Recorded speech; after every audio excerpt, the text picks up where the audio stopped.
Goldie Roger, Silver's Rayleigh, Man Who Lives with Whale, and the rest of them sailed to Laugh Tale to learn the full truth of the world. A truth allegedly so hilarious that it became the ultimate in-joke, and the Roger pirates vowed never to share it. Much to Applegrams's confusion, as he continues to reveal the history of Joy Boy, the world government, and the ancient weapons. However, these answers only raise more questions. Alright, I'd like to note that since late February, One Piece has been nothing but listening to Vegapunk's death message. We've been doing this for 3 months now, and honestly, I kinda don't want it to end. I feel like we have to be drawing close to the end of the message though, especially now that the elders know where the broadcast is coming from. But I think that Vegapunk still has at least one atomic bombshell left to drop on this story. Firstly though, with this current cover story, I'm beginning to think that I'm being trolled here, because we are currently 6 whole pages into Yamato's pilgrimage across Wano, and the actual pilgrimage still has yet to begin. This whole time Yamato's just been visiting people and preparing for a journey, so I think it would be hilarious if we just went this entire cover story without Yamato actually going anywhere. Although we do have the plan. We know that Yamato's first stop is supposed to be Kibi, which is an area of Wano that we never got to explore during our 4 whole years on the island, so I'm pretty keen to see what's going on there. But I think this is just a side effect of the idea that the vast majority of actual important Wano characters live in the flower capital. So we've got to really take our time getting out of there in order to catch up with everyone. But we do get our first look at a post-raid Suru, who despite not being part of the raid managed to incur a lot more permanent damage than many who were. However, this injury is a direct result of Hold'em burning down Okobori town, and Suru was lucky to escape with that much damage. But right behind her is Oroshima, a man whose flower of relevance never quite bloomed. But if you remember, we met him very early on in Wano. He was the sumo wrestler who wanted to marry Kiku, and he was a bit of a dick in general, talking down to and subjugating people, in addition to that one time where it was implied that he ate the pet of an elderly couple. And with all of that in mind, I'm not sure why it looks like he, of all people, got a happy ending, because he never did anything to redeem his actions. But I don't know, I guess good on him for beating that narrative system, I guess. He just slipped by. Getting into the actual chapter, we pretty immediately jump into some big stuff here, as on page 1 we have a check-in with Imu, staring at what I imagine must be his favorite painting. The symbolism of this moment is very important, because whenever Imu appears in a panel, Oda tends to have us either meeting Imu's eye level or having him look down on us. Very commonly it's angling it so that Imu is quite literally looking down on you as well as the characters, which is very purposely done. Oda is using very simple visual language to portray Imu as being at the very top of this world, both literally and metaphorically. There's nothing he can look up to, he is the top. Which is why this first panel initially felt a bit weird to me, because what we're seeing here is Imu looking up at someone else. He's looking up at a very grand portrait of assumedly Nefertari Lily, who looks exactly like Vivi, and after 800 years Imu still longs for her, whether that be a tragic love story involving heartbreak and such, or a much more creepy and not as reciprocal love thing that was going on. Either way, the more we learn about this, the more I am not keen to be Vivi right now. Which reminds me, there was a post going around on Twitter saying that there are 2 types of Imu fan art. One is the classic, very well-endowed female Imu, whilst the other is, it's this, which I love, and it is looking like the second Imu fan art option is the one that's closest to canon at the moment, for better or worse, probably worse. It might be absolutely insane to say this, but right now I am feeling more humanity coming from Imu than I do from the 5 elders and most of the world nobles. Because whatever emotion this is, it is still an emotion, and I don't know if I see the 5 elders, as wicked demon things, spending centuries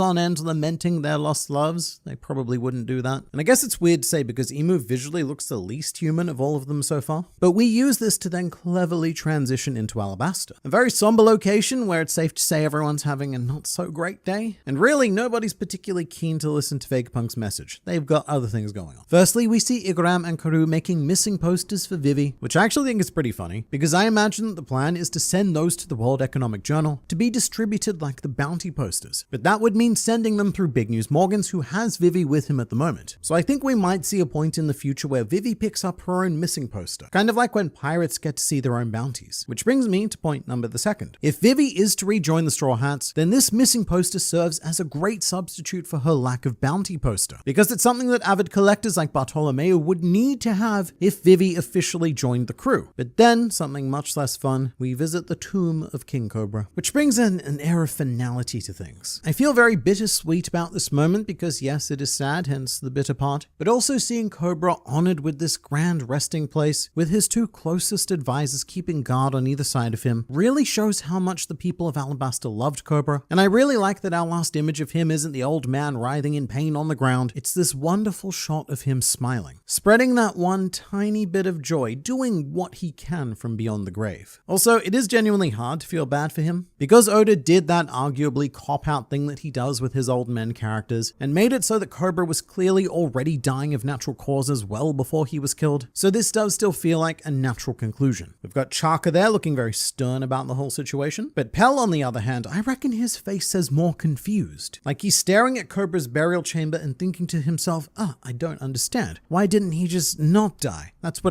Bird, did. Alright, though, speaking of death, lots and lots of death, something very important was clarified by Vegapunk in this chapter, because it is now officially confirmed that the weapon Emu possesses is the ancient weapon Uranus, and that's what was used to destroy Leloucia, with the help of some embezzled Mother Flame, of course. Now, this might not seem like big news for a lot of people, because that's what we've been speculating ever since it happened, but it's always good to have these things confirmed, because you never know. The world government could have had its own project going on under Saint Saturn to build a fourth ancient weapon, or I guess it would be called a modern weapon. But this means that for the first time in all of the One Piece, all three ancient weapons are accounted for. And we, the good people, currently stand at a 2-to-1 advantage. We have Pluton on Wano, and we have Poseidon on Fishman Island and in Shirahoshi. So what we have is land and sea versus sky. And during the section, we also have a sneaky little cameo from one Sir Crocodile listening into the message. And I really like what Oda did here, which was showing as many characters as he could who have had a major arc involving an ancient weapon, which was of course Crocodile's whole reason for plunging Alabasta into civil war. We also saw Shirahoshi for obvious reasons, as well as Momonosuke and Kinemon trying and failing to keep Pluton a secret from everyone around them. To be honest though, that one probably doesn't matter as much because our sneaky Swamp Nakama is on the verge of delivering these secrets to Blackbeard, so soon most people are gonna know. And I fear for the future of Wano, mostly because 3 is an odd number, and I don't think we are going to go into this final war equipped with 2 out of 3 ancient weapons. It just seems like overkill. The world government have one, I guess Luffy can have one, and I think it's highly likely that Blackbeard will also have one, just to make things extra chaotic and ever so intriguing. And I think that Pluton is a good candidate for him. Of all of the ancient weapons, the one I cannot see being used against us is Poseidon. I mean, yeah, Blackbeard could capture Shirahoshi and he could make her cry, but that's probably not going to end up well for him. She'll just summon the Sea Kings and they will destroy him. Pluton, on the other hand, is a battleship, which are traditionally much harder to make cry. In fact, in One Piece, the standard is ships making us cry. Rest in peace, Going Merry. But also, it's much easier to aim at stuff. Going back to Shirahoshi briefly, something I'm also fascinated by is that it's becoming clear that Emu is using the power of the sea to drown the world. However, in doing so, he's actively reducing the power of Uranus and Pluton, whilst amplifying the powers of Poseidon that he does not possess. And really, if the whole world is an ocean, which ancient weapon do you want most? Probably the water one that lets you control the big fish. Furthermore, something I like about this section is Vegapunk taking responsibility for what happened to Leloucia, as well as what may be about to happen to other parts of the world. All this time, he did have his eyes set on a free energy utopia. He never wanted to hurt anyone with his inventions, but he did, and that's, well, I was about to say that's something he's going to have to live with, but that's not true. I like that he doesn't dismiss it though. He easily could have boiled this down to a purely scientific argument about progress and the risks associated with it, but instead he showed empathy and humanity. And it continues to make me wonder if Vegapunk is a modern representation of the ancient kingdom. People who did strive for this ultimate utopia, but within the ancient kingdom, there was a traitor. Someone who stole some of their fuel as well as a whole ass ancient weapon, and then,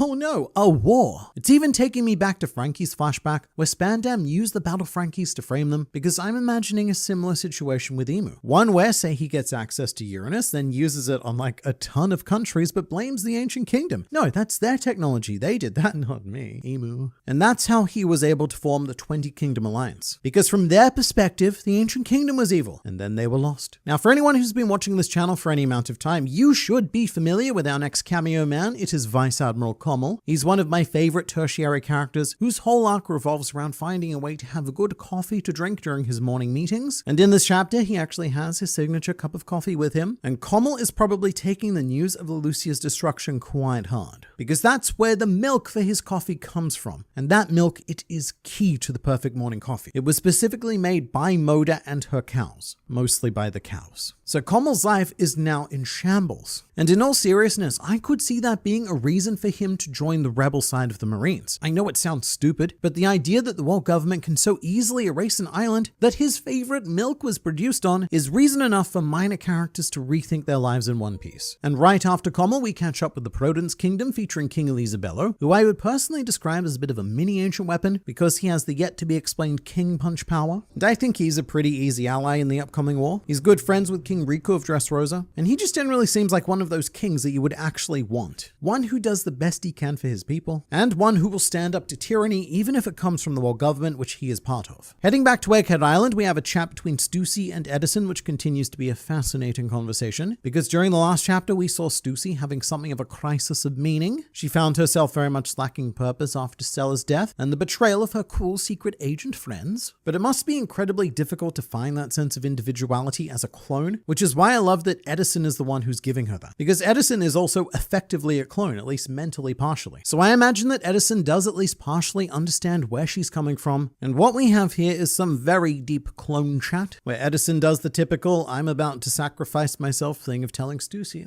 you must survive. And very few people have ever survived themselves after telling someone to survive like that. But I do think we might have a decent ending incoming for CP0, because Stussy is about to free Kaku because he's her friend.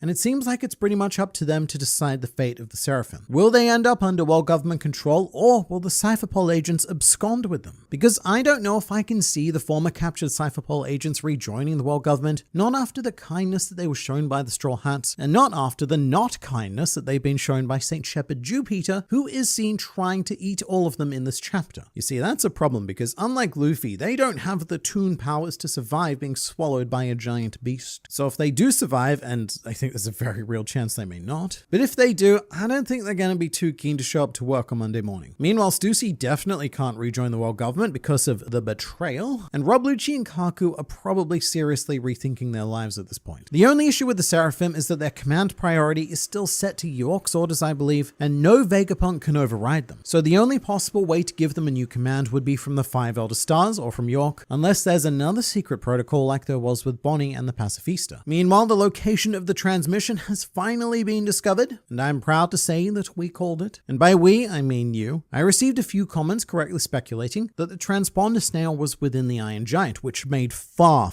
too much sense. As when we went back on it, the very first time we met Stella was him phasing out of the Iron Giant, meaning that he was likely planting a certain something inside of it, which is the best case scenario for us, because now each of the elders have to stop what they're doing and focus fire down that Iron Giant. So that gives us the opportunity to escape, as well as for the Iron Giant to do one last thing to help Joy Boy bring about the dawn of the world. I think it was always going to end in some form of this, because if the Iron Giant survives, that's a problem because we get spoilers. As a being that lived during the Void Century, well, he could just say all of the things that happened, unless it powered down, I guess. But that's probably not going to happen in a nice way, because the elders now need to dissect him for snails. But then, and very rudely I might say, Vegapunk decides to publicly call out the former Pirate King and his crew as people who knew everything, even more than him, and decided to do nothing about it. At which point we see what might be my favorite cameo of this batch of chapters, which is a drunk Silvers Rayleigh assuming what is probably the exact same position he was in on the day that Roger was executed. This is Rayleigh's big news position. If he sees something that's about to go down that's going to change the world, then he goes and he sits in his special chair, and then spends the rest of the night laughing, crying, and drinking himself unconscious. And that last panel of Rayleigh smiling on the bar is amazing, because he knows the truth. He's thinking about it, and just like that day on Laugh Tale, he's laughing. Not only that, but he's even chastising Vegapunk for ruining the joke for everyone else. From Rayleigh's perspective, Vegapunk is about to give away the punchline before we finish the setup. You know that wonderful joke that involves the world being artificially flooded and the threat of it happening again to completely wipe out humanity? That classic joke. Look, I personally have not been to Laugh Tale, so I'm clearly missing the joke here, as is the rest of the world. But I can't help but feel comforted by this, just slightly, which I think is very much what we need right now. These last few chapters, and in fact this whole arc, has been an onslaught of mind-blowingly unpleasant information about the past, the present, and the future circumstances of this world. This is definitely a time to be worried because it is going to get a hell of a lot worse before it gets better. I mean, just think about this. Whatever this Great War is, it hasn't even begun yet. So things are gonna get real bad. But here, Silver's Rayleigh is embodying the idea of Joy Boy. The fact that amongst everything, all of this horrible stuff that's going on, we have this tiny ray of hope, pun unfortunately intended, from a drunk old man whose actions are assuring us that everything is going to be okay, and that eventually, once the punchline does drop, we're all going to be laughing alongside of him. And really, who are we to refuse that ray of hope? And more importantly, who are you to refuse subscribing to this channel for consistent injections of One Piece culture administered directly into your YouTube feeds?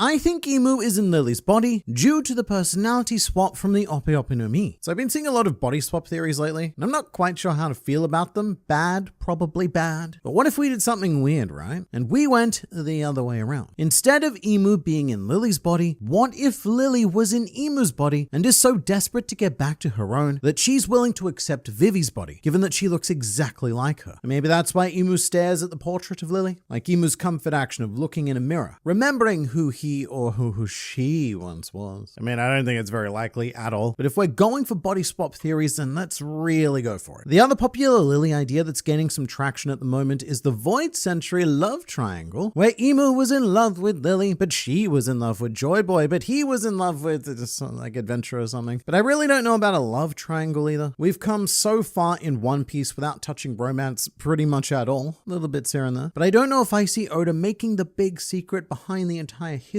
of this planet a backdoor love story. But then again, maybe, because it could all be a setup from the very beginning with Romance Dawn. Oda's a much bigger fan of the secondary definition of romance being mystery and excitement, but look, if it ends up happening, then it would be a pretty solid pun. Akainu went from sitting and looking in one direction to standing and clenching his fist. Truly big stuff is happening. Okay, so all jokes aside, of which there are many, this is a potentially huge moment that I initially skipped over, because it may imply that Sakazuki himself knows the truth of the world. He's standing there, fist clenchingly furious at Dr. Vegapunk, and I guess it's up for interpretation and may be dependent on the translation, but to me this reads as fury, because he knows what Vegapunk still has yet to say, and furthermore, Sakazuki knows that once this information is out, his role is going to become infinitely more difficult than it already is. I guess fleet admirals knowing the truth of the world isn't unprecedented. Sengoku, for example, definitely knows a lot more than he lets on, and a lot of that could probably be explained by hanging out with Monkey D. Garp, who played with Roger in the Big Pirate Playground. And when you're part of that friend circle, you tend to get exposed to certain hidden truths. I'd also like to note Sengoku's reaction in this chapter. He is stuffing his face with crackers, which is very similar to what Rayleigh's doing. Both of them have the same response to the situation, but with different substances. Sengoku is choosing to gorge himself, which either means that he is so incredibly comfortable that he's being extra casual about this situation, or it's nervous eating, because people are now going to start asking him a lot of uncomfortable questions. For me, my opinion personally, I think it would be a great move for Sakazuki to know at least part of the truth of the world. I don't know how he learned it, but that's not what I care about right now. I just think it would add a lot of depth to his character for Sakazuki to know the truth and understand exactly the side he's working for, but to have come to the conclusion that his justice is still the correct path forward, which is the door that Vegapunk has left open. To be completely fair, he has been completely fair to both sides in this message. He's even stated that Joy Boy had plans for all three of the ancient weapons. Now, we know that those probably aren't nefarious evil plans, but the only reason why we think that is because this is a fictional story, and Joy Boy is almost certainly someone of Luffy purity levels. But if this was to happen in the real world, I think we'd all be thinking a lot differently. And because Sakazuki's real world is this fictional world, I think it's perfectly reasonable of him to know bits of what happened during the Void Century and come to the conclusion that the Ancient Kingdom isn't the side we should be fighting for. Which doesn't mean that the world government necessarily is. This is just Sakazuki's elected path towards his own vision for the future. Which is why when he hears about, say, the scholars of Ohara researching the Void Century, that rings alarm bells in the old mind brain. Because with that comes the Ancient Kingdom, and by association, creation the ancient weapons, and so Sakazuki's natural thought is to exterminate everything in order to eliminate the chance that those weapons could ever be revived. If you think about it through that lens, Sakazuki,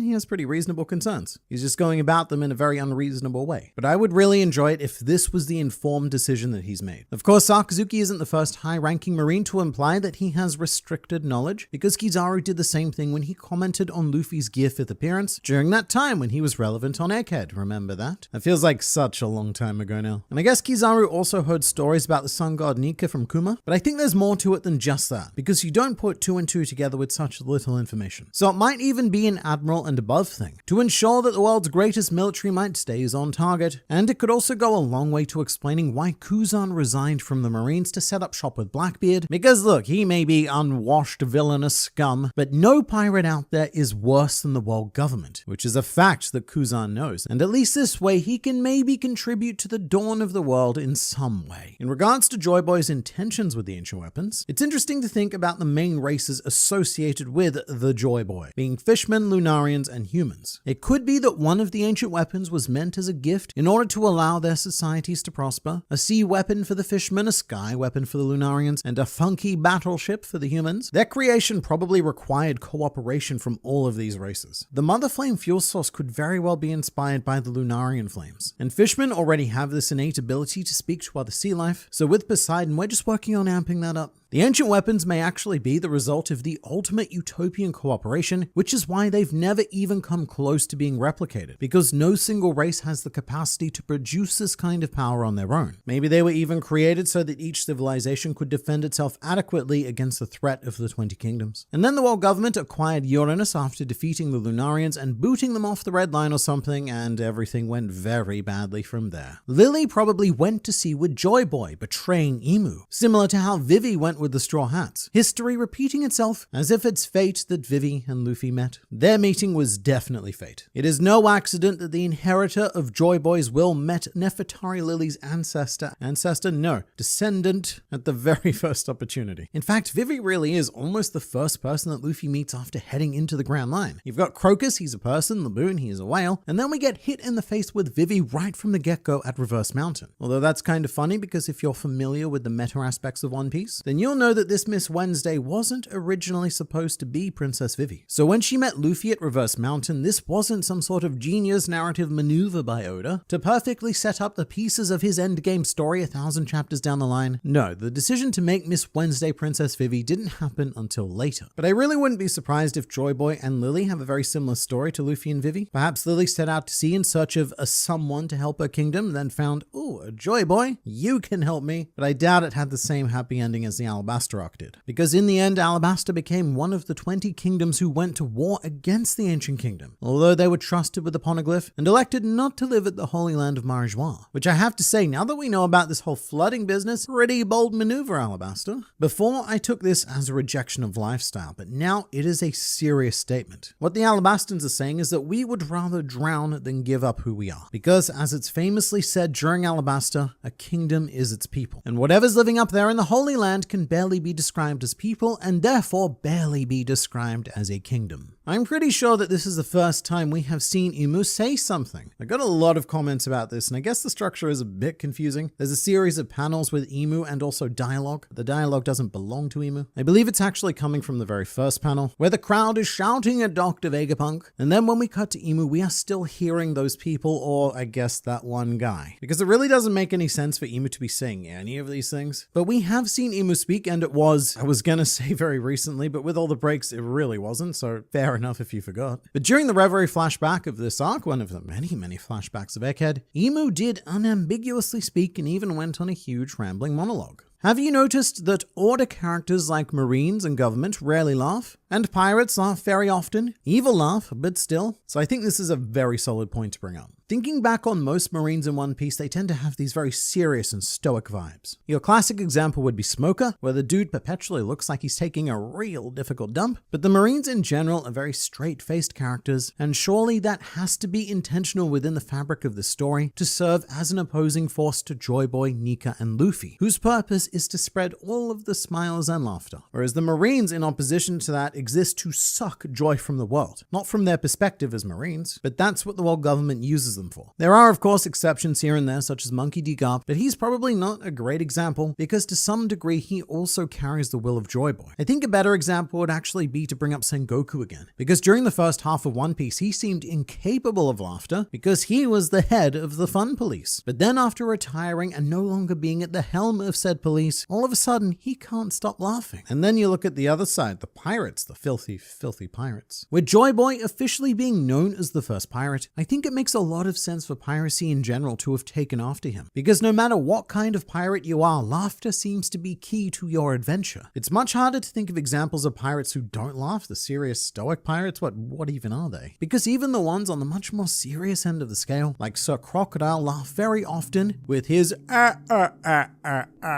And probably the most serious pirate I can think of is Charlotte Katakuri, but piracy really isn't his mission. He's more about protecting his family and safeguarding his territory, and so I feel like he actually has more similarities with the behavior of the Marines than he does with pirates. But in general, I think that's a very solid observation, and Oda does think very carefully about even the simplest of things, such as who does and who does not crack a smile. Honestly, that one panel of Kaku looking sad at Stussy calling him a friend was real hard-hitting to me. I mean, mate, Kaku looks absolutely heartbroken because he's empathizing with Stussy's predicament, probably because he considered her a friend as well. It's an extremely rare interaction we're seeing here because Cypherpol agents are quite often literally bred to be these emotionless tools of the world government. And I think one of Egghead's many accomplishments has been humanizing the previous Cypherpol agents. During Water 7, they, and Rob Lucci especially, were depicted as the coldest, no-nonsense murder machines you could possibly find. There was even an argument to be made that at the time they were simply evil. However, since then, Oda has consistently shown us that CP9 don't even scratch the surface of evil in this world. And if anything, most of them are comparatively on the good side of the full spectrum. And I also have to mention this. I got a fun comment saying that Stussy wants to save Kaku for a very peculiar reason, which is that this girl has a taste for giraffes. On Whole Cake Island, Stussy was able to sample one of Charlotte Smoothie's drinks, which was weird screaming giraffe. And Stussy, well, she was quite enamored with the flavor. And that is a drink that she will never be able to find anywhere unless she brings Charlotte Smoothie a giraffe. The biggest joke is that Rayleigh got into the ship coating business the moment he found out the world is going to sink. Actually, the joke, it goes so much further than that. Because Rayleigh also became a champion swimmer. He swam pretty much all the way to Amazon Lily. And look, if I knew that the world was likely to flood, then I would probably invest in leveling up my swimming skills as well. Meanwhile, fellow Roger Pirate alumni Crocus took up residence in a whale, which would also be a pretty decent hangout spot should the world be subject to another great flood. And I'd really love to know what the other former Roger Pirates are doing, because there does seem to be a theme of preparing for what's to come. Several comments also pointed this out, and this isn't how I saw it, but there is another way of looking at the final page of Rayleigh, which is the more classic alcoholic idea of he knows the truth, and the reason why he's drinking himself into a stupor is one of cope. I don't get that from him at all though. I think that Rayleigh has always been such a huge source of positivity, and if he saw this situation as hopeless, then he never would have bothered training Luffy at all. Although I do have to admit that the laughing, jokey, drunk nature of telling Vegapunk not to ruin the fun for the next generation, you stuffy old applehead, does appear in pretty startling contrast to the horrors happening in the world right now. For example, Rayleigh's words, and especially his actions, probably wouldn't go over very well with, say, Moda, whose whole island was just destroyed. To think that there were people who knew the truth about this world and then did nothing about it except periodically get drunk, I probably wouldn't feel amazing about that if I was Moda. Not that there's a whole lot the Roger Pirates could have done to stop it, I guess, but the fact is that they didn't even try. Or more accurately, it doesn't look like they've tried. But me personally, I see a lot of hope in Rayleigh, and I have faith that there is a very good explanation for the inaction of the Roger Pirates coming down the line. What I like about Ray's "don't be an ass and steal the spotlight" is that it's a similar thought process to Roger's last words, encouraging people to go out and find the truth of the world with their own hands, instead of having it dumped on their lap by an apple man. Interesting. I actually read Vegapunk's message as quite the opposite. As much as possible, he is presenting his findings in a neutral, inconclusive way. Vegapunk definitely has his own personal opinions on these matters, and he could have made the choice to dump those opinions on the world. But with this method, he's encouraging people to be inquisitive and seek out their own answers. It's almost like he's the scientific equivalent of Roger. Roger started the Great Age of Piracy by promising a great treasure that you had to find with your own hands, and now Vegapunk could be sparking a great age of curiosity by promising a great truth and encouraging the world to research and form their own opinions and find that truth. To not just believe whatever the world government or a big bird bird tells you, or even what he, Apple Man, tells them. And as much as he is telling them, and it's a lot, Vegapunk is continuously reiterating that this is not the full truth and that further work needs to be done. And that is a call to academic adventure.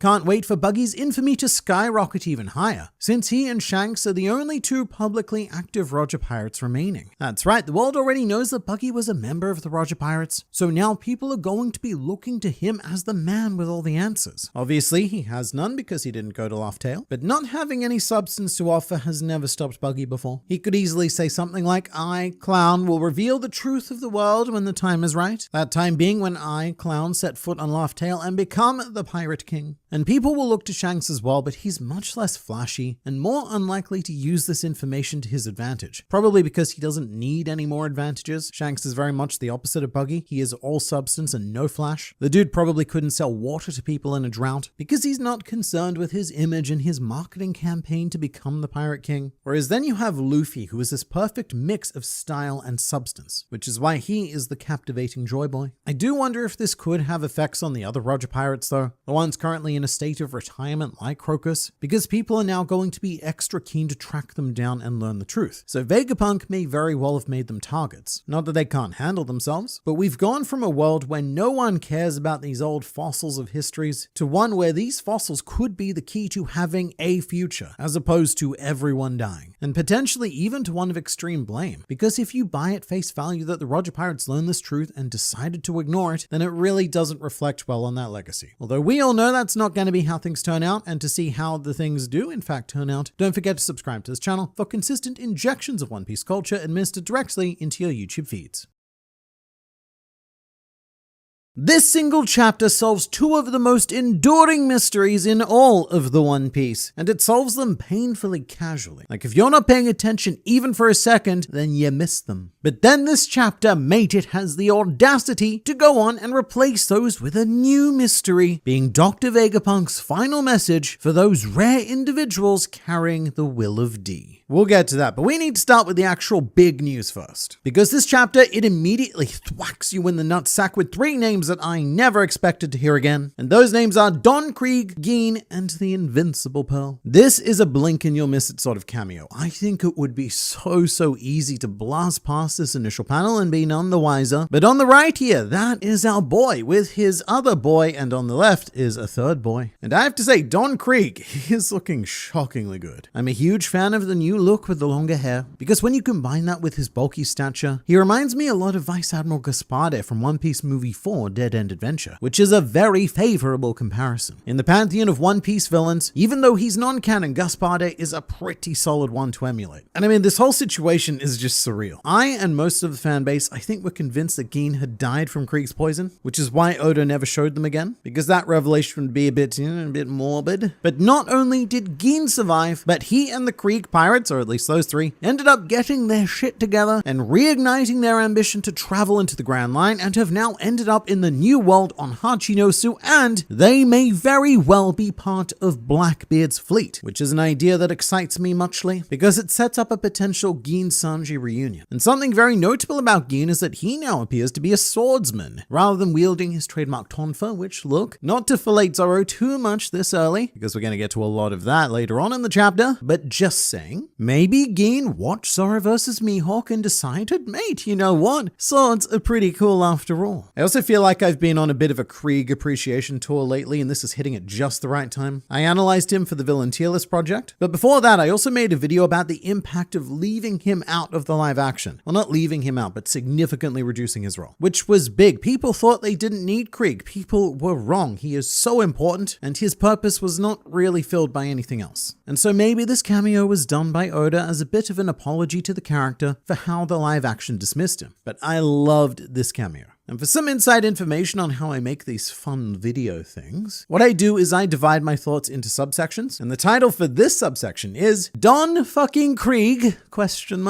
And from there we catch up with more dudes, the Saruyama Alliance and Mont Blanc Cricket, which, if you don't remember them, they were the 3C wreckage salvaging diving pirate captain guys that the Straw Hats met during Jaya. And Cricket may have been wrong about where to search for the golden city of Shandora, but he was smack bang on the money for finding every other hidden treasure on this planet. He has always had his sights set downwards. And after having the flood theory confirmed, these guys are in a very good position because they're one of the few organizations who have the infrastructure and the expertise to actually dive down and discover this hidden world. So hearing all of this from Vegapunk, which is horrifying news for most of the world over there, but back over here in fun diving land, it is an invitation for adventure. They've been told that there is a whole new world, or old world, waiting for them down there. And this may very well be the greatest day of Mont Blanc Cricket's life. Well, maybe second to when Luffy confirmed that Shandora existed in the sky. But we do actually know what these three are currently searching for, because on the cover of chapter 643, we were informed that they were on the hunt for Necroa, known as the Island of Dreams. And also, in honor of Luffy, Shoujo now wears a straw hat. But these dudes are ready to discover all of the secrets of the world because, remember, the true history of the world of One Piece is effectively being gatekept by water. Many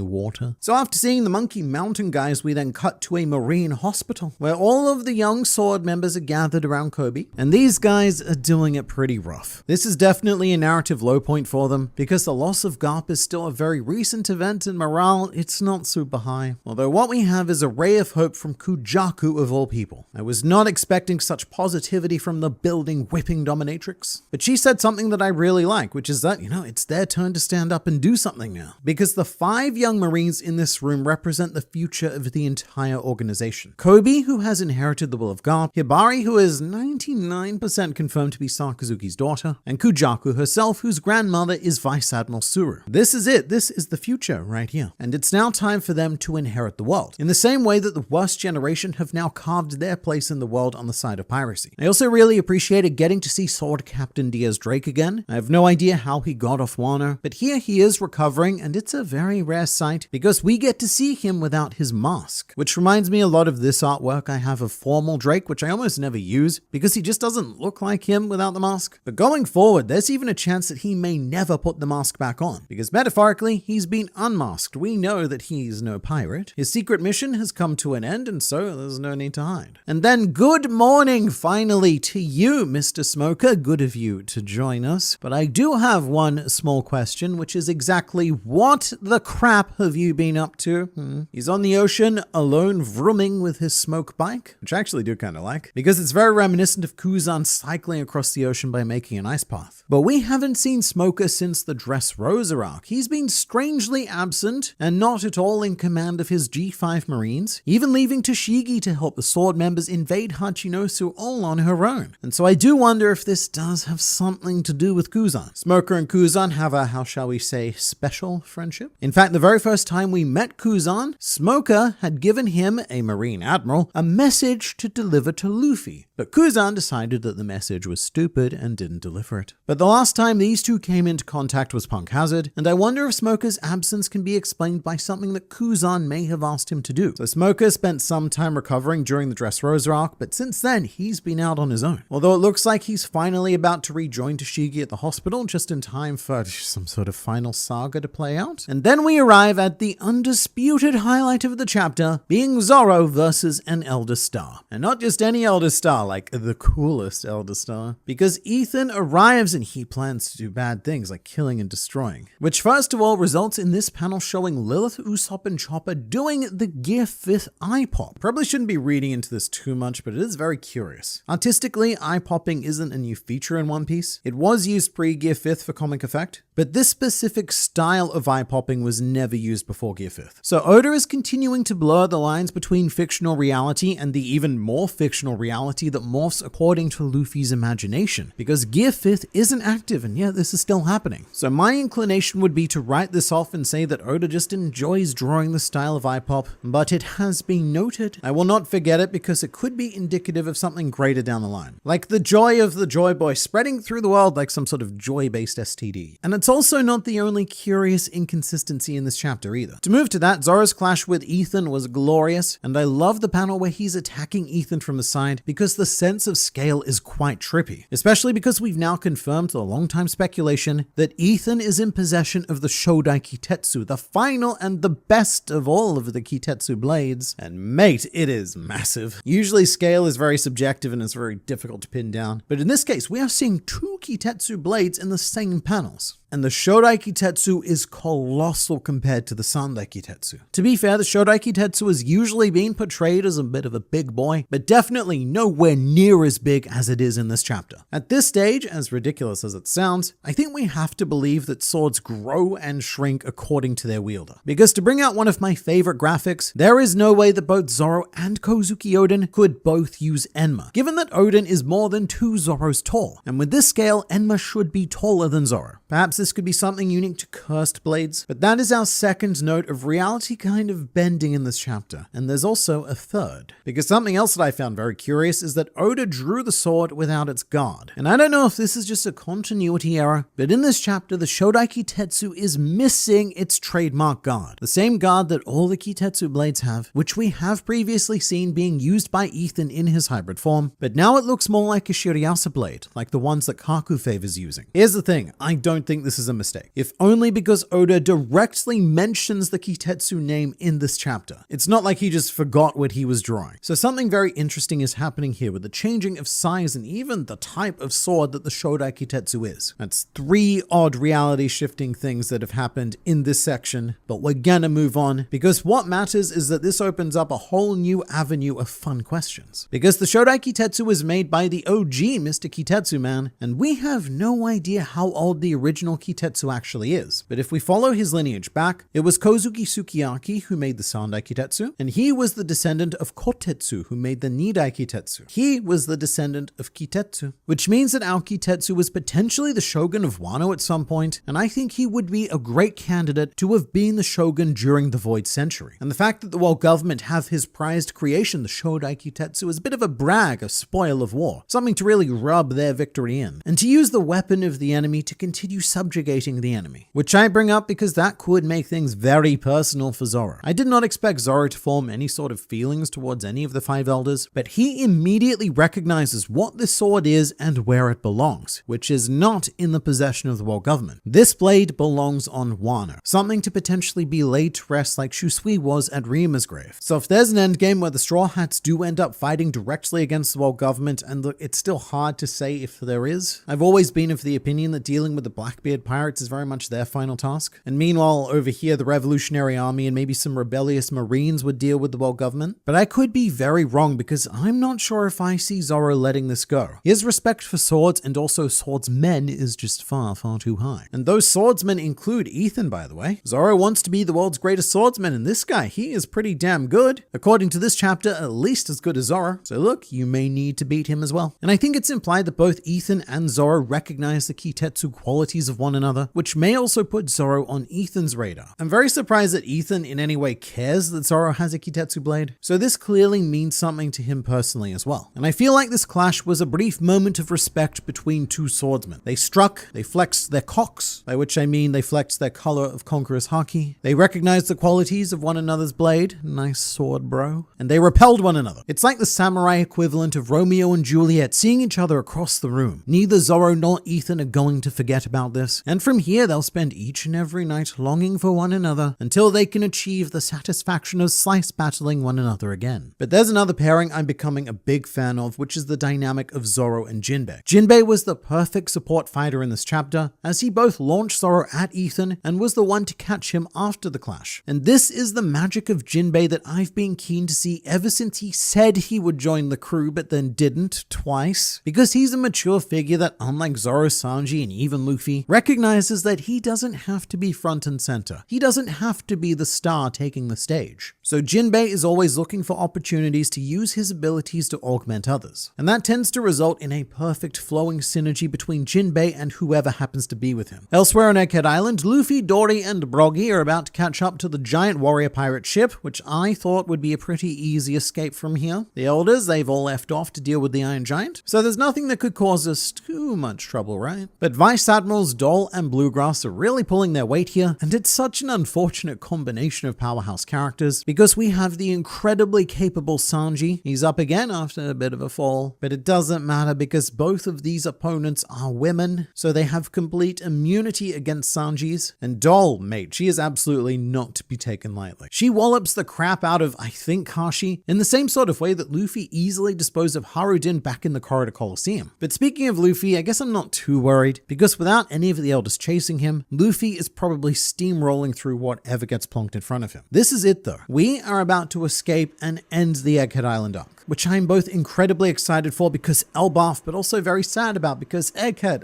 it's been so good. However, we're not leaving before Vegapunk gets to say one more thing, a very special message for the denizens of the world who happen to carry the Will of D. And we see some of them. Actually, when the Will of D is mentioned, we see more characters without the D than we do with the D. And naturally, D swingers like Law and Garp are currently out of action, so they're represented by Kobe and Beppo, the second of which is itself a cool little update. The fact that Beppo has managed to get Law to safety and that he's found some medical attention to patch up his Blackbeard wounds. Meanwhile, one of the actual Ds we do see is Blackbeard himself in a very curious panel that shows him spinning around to pay attention specifically at this moment. It's like a, huh?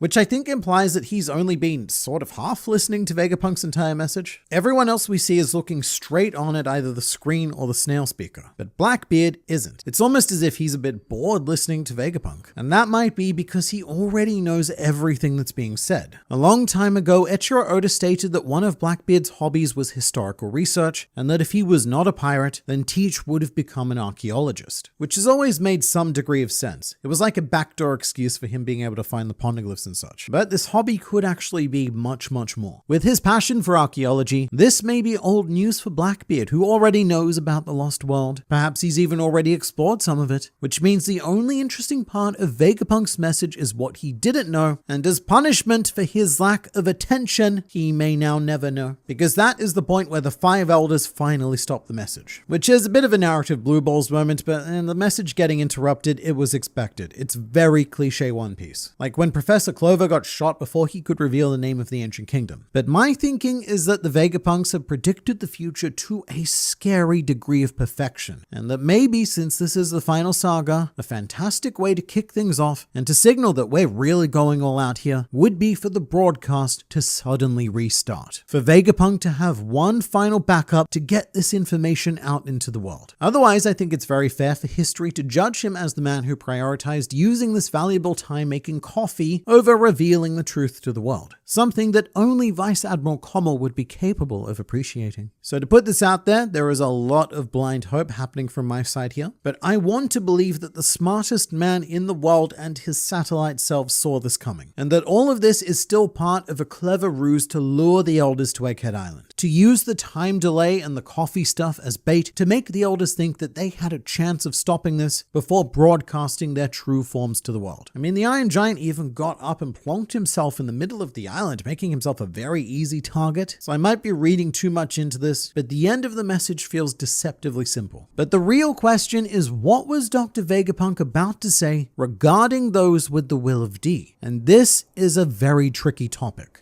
At the moment, all we have is the character Mo, which is in hiragana, and that may be important. And Mo is also the name of the chapter, which means even less to us as English speakers than it does to native Japanese speakers. And I am incredibly keen to see how the official translation tackles this, because this might be the most difficult challenge that they've ever had. Because sure, they know the sound Mo, but whatever that Mo is forms part of a word or is a particle that probably doesn't start with Mo if said in English. But there's already a huge deluge of theories about what Vegapunk was about to say, all of which we're going to go through in the next video.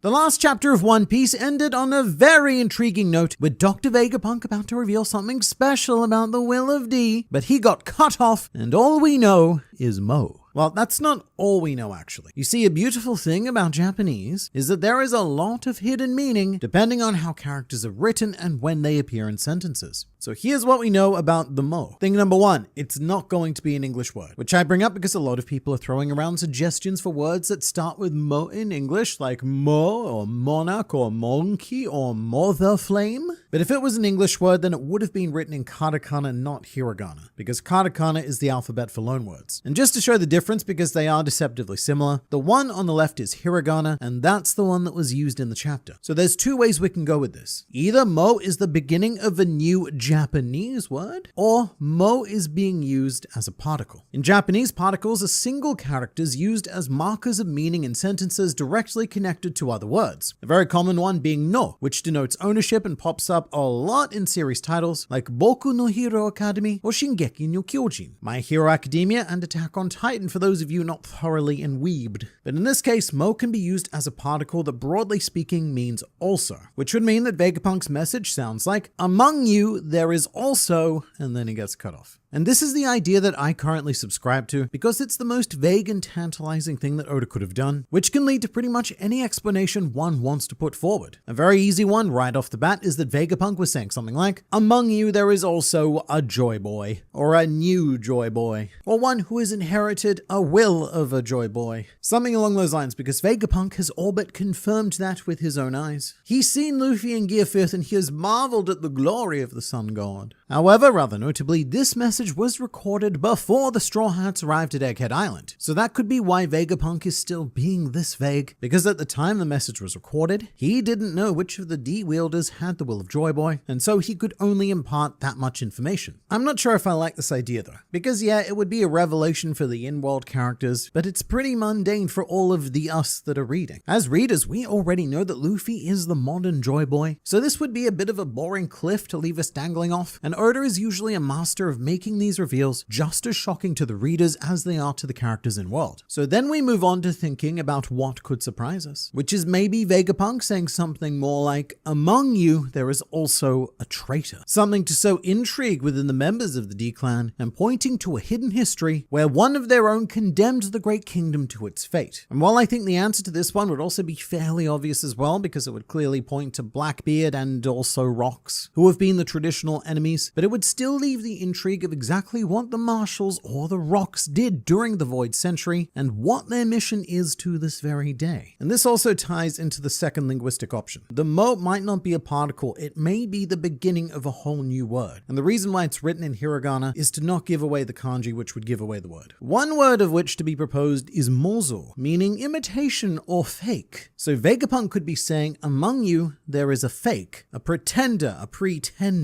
which again very much points the finger in Blackbeard's general direction, although it would be fun if he was a real D and the fake was someone else. And I think we could be in for a long debate with this one. Again, I'm incredibly curious to see how Viz translates this, because that could end up changing quite a bit. They are able to ask Shueisha clarification questions, so I'll keep you up to date with that, and also up to date with what the native Japanese speakers are thinking. I got blue balls from the ending of the chapter. I think that's a very common feeling, not me personally. My balls are still very much their natural color, because I loved this chapter, but then I went online and I found a very different sentiment. And I guess in Sydney we do have a term for this. It's called getting off at Redfern. Redfern being the last train station before you hit the city, so it's often used to describe the action of pulling out, arriving early, or stopping before, how shall we say, completing the task, which is what Vegapunk did in this chapter, and many readers did not appreciate it. And I don't know, maybe I'm just conditioned to this. I've been reading One Piece weekly since 2005, so whenever something like this happens, I have no expectation of it happening to completion, if that makes sense, because I know what Oda's like. He's going to tease and flirt all up in your DMs, but then when it's finally time to meet up, he is gonna ghost you. I think this had to happen though. Vegapunk can't just go and reveal everything, because it would be stealing a lot of Robin's thunder. It's very much going to be her honor and duty to tell the story of the lost history, probably including the Will of D as well. I get that it's a bit annoying, but look at it this way. The less we know about the mysteries of One Piece, the longer the journey has to continue to find them. The last time we saw Don Krieg and Gin was around 24 years ago. That's a long time. But yeah, the last time we saw Don Krieg was in chapter 67. And very appropriately, the very last shot we got of him was his ass. We don't even see his face. This was his goodbye to the series. And that may be why Don Krieg is generally remembered as ass. But that means that the last time we saw Don Krieg was, get this, 1,050 chapters ago. And even more mind-blowingly, in real world time, the last time we saw Don Krieg was was in late 1998. A lot of you probably weren't even born when Don Krieg departed, so it's not 24 years since we've seen him, it's closer to 26, which I think now makes Don Krieg, Gin, and Pearl collectively the record holders for longest time between appearances in One Piece. And really, there's only a handful of characters that could ever hope to take that record away. The main one in my mind being Captain Kuro, who despite appearing one more time in the anime, never reappeared in the manga after his Syrup Village defeat. And look, I know that Vegapunk's message, it might be over, it might not, but it might be. But after seeing Don Krieg, I can't help but wonder if there is a chance for one tiny Kuro panel as well, just to wrap things up neatly. Something I didn't mention in the chapter review is that I love Krieg's longer hair because it's a throwback to his Glory Days bounty poster, which I still think is genuinely one of the coolest bounty images in One Piece. So I do think it's a solid marketing maneuver to readopt this aesthetic. And one more Krieg thing that may or may not blow your mind, which I'm dumping here because I don't know if I'll ever have an opportunity to say it elsewhere. There is a very solid idea floating around that Don Krieg is related to Sai, as well as a native of the Kano country in West Blue, because they look extraordinarily similar. But also Sai is now known as Don Sai, because Don is the title given to the leader of the Happo Navy, much like his grandfather Don Chinjao. The idea would be that Don Krieg is like an estranged uncle of Sai, and he was deemed unfit for leadership, and so he started his own navy and took the title of Don for himself. The one issue being that, like I said, the Kano country is in West Blue. However, the earliest thing we know about Krieg is that he was a prisoner who took over a marine ship, so maybe he was caught in West Blue and transported across the Calm Belt to East Blue for reasons. I don't know, but I do think it's a cool idea. Ethan is Kitetsu.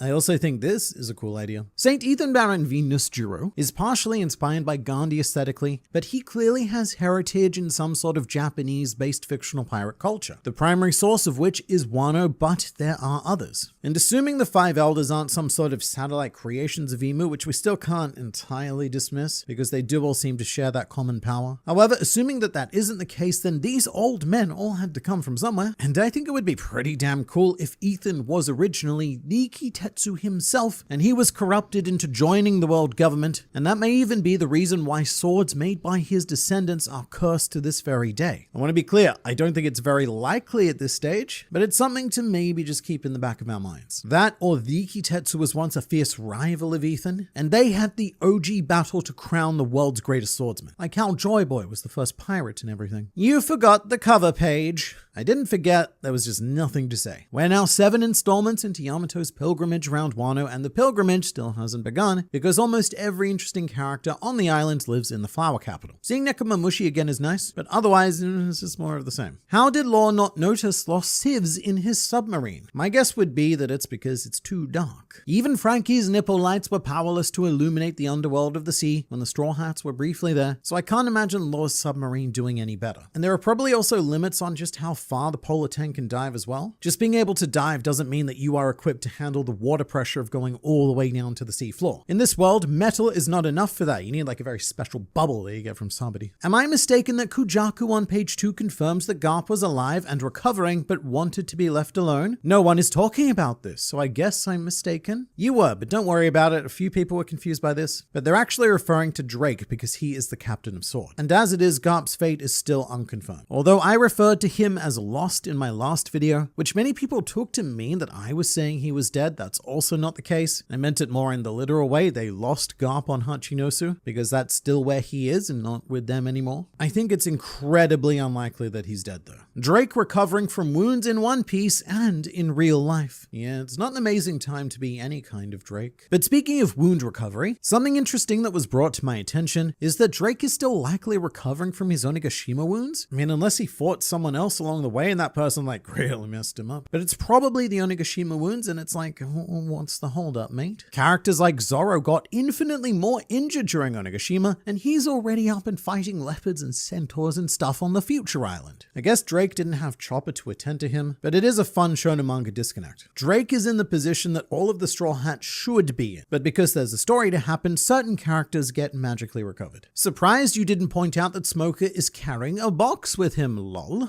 So that's because I didn't even notice. I was far too excited about the concept of ocean biking to look look behind it. But on reflection, Smoker is indeed pulling something behind him, and the cube shape could indicate a poneglyph-like object, but I feel like it might be too small to be a poneglyph. But then again, I don't know how much I should really be trusting scale in One Piece anymore, because I spent about 5 minutes in the last video talking about swords radically changing size. But whatever our Smoky Boy has here is likely the mission he was sent to complete, the question now being who sent him and why sent him of all people. I have to imagine that this is being done without Sakazuki's approval, because I don't see Sakazuki trusting any important missions to Smoker alone, just due to their differing opinions on justice. But yeah, you let me know in the comments, what do you think Smoker has? Could be an error, but notice Blackbeard is drawn with complete upper teeth. Coincidence? Yeah, I knew something was off about this panel. Sometimes Blackbeard just looks wrong, and it's usually whenever he actually has teeth. Blackbeard is one of the most inconsistently drawn characters in One Piece. He doesn't seem to have any specially designated teeth to remove, and it seems more like Oda chooses at random whenever he gets put to page, and there's even one case where Blackbeard was drawn with a perfect full set. Broadly speaking, there are 3 different teeth structures that you'll see with Blackbeard, which has also led to what is known as the Marshall D teeth theory, where there are 3 different Blackbeards potentially inhabiting one body, and the only way you can tell which one's in charge at any given point is to look at the teeth. But then again, we also know that milk restores teeth in the One Piece world, so maybe Blackbeard just has a habit of getting knocked out and then drinking a lot of milk, gets teeth back and knocked out again, because he does tend to take a lot of damage in battle. On screen, Blackbeard is a bit of an underwhelming presence in combat, with most of his major victories taking place off screen, so maybe his face is a bit more fragile than most, and the dude just can't get enough milk to keep fixing said face. I'm slightly disappointed about the Iron Giant being able to do nothing to defend the broadcast. What are your thoughts, internet people?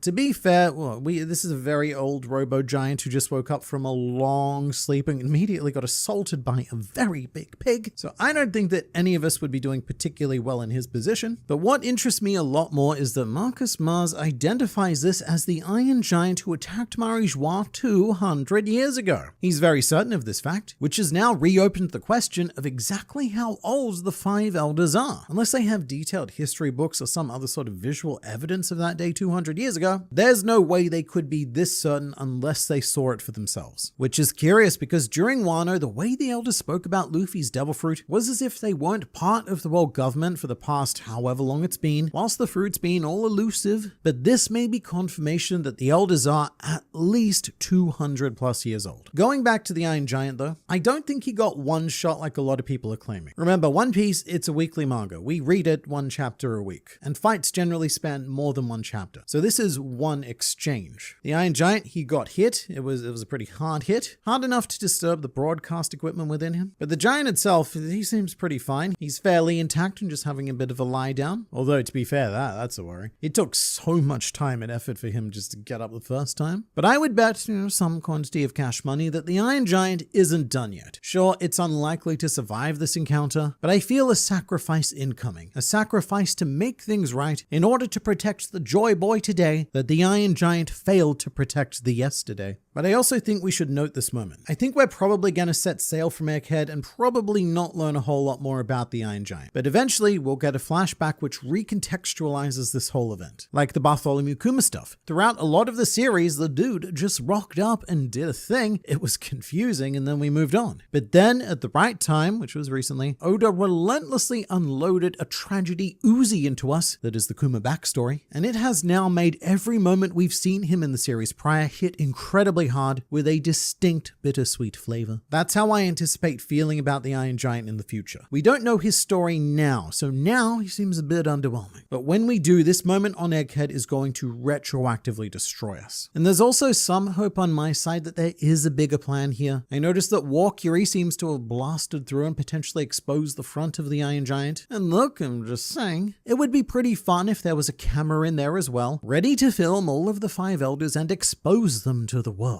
Because at the moment, apart from a bit of extra credibility, we're still kind of waiting for the idea of Vegapunk's message being a video to pay off. At the moment, there hasn't really been anything that really needed this to be visual. Although honestly, the biggest reason why I think the broadcast might still continue is because York was so relieved that it was over, and mate, I desperately want to see her reaction to Vegapunk screwing her over one last time. And if you want to stay in the loop about all of the things that are happening, then don't forget to subscribe to this channel for consistent injections of One Piece culture administered directly into your YouTube feed.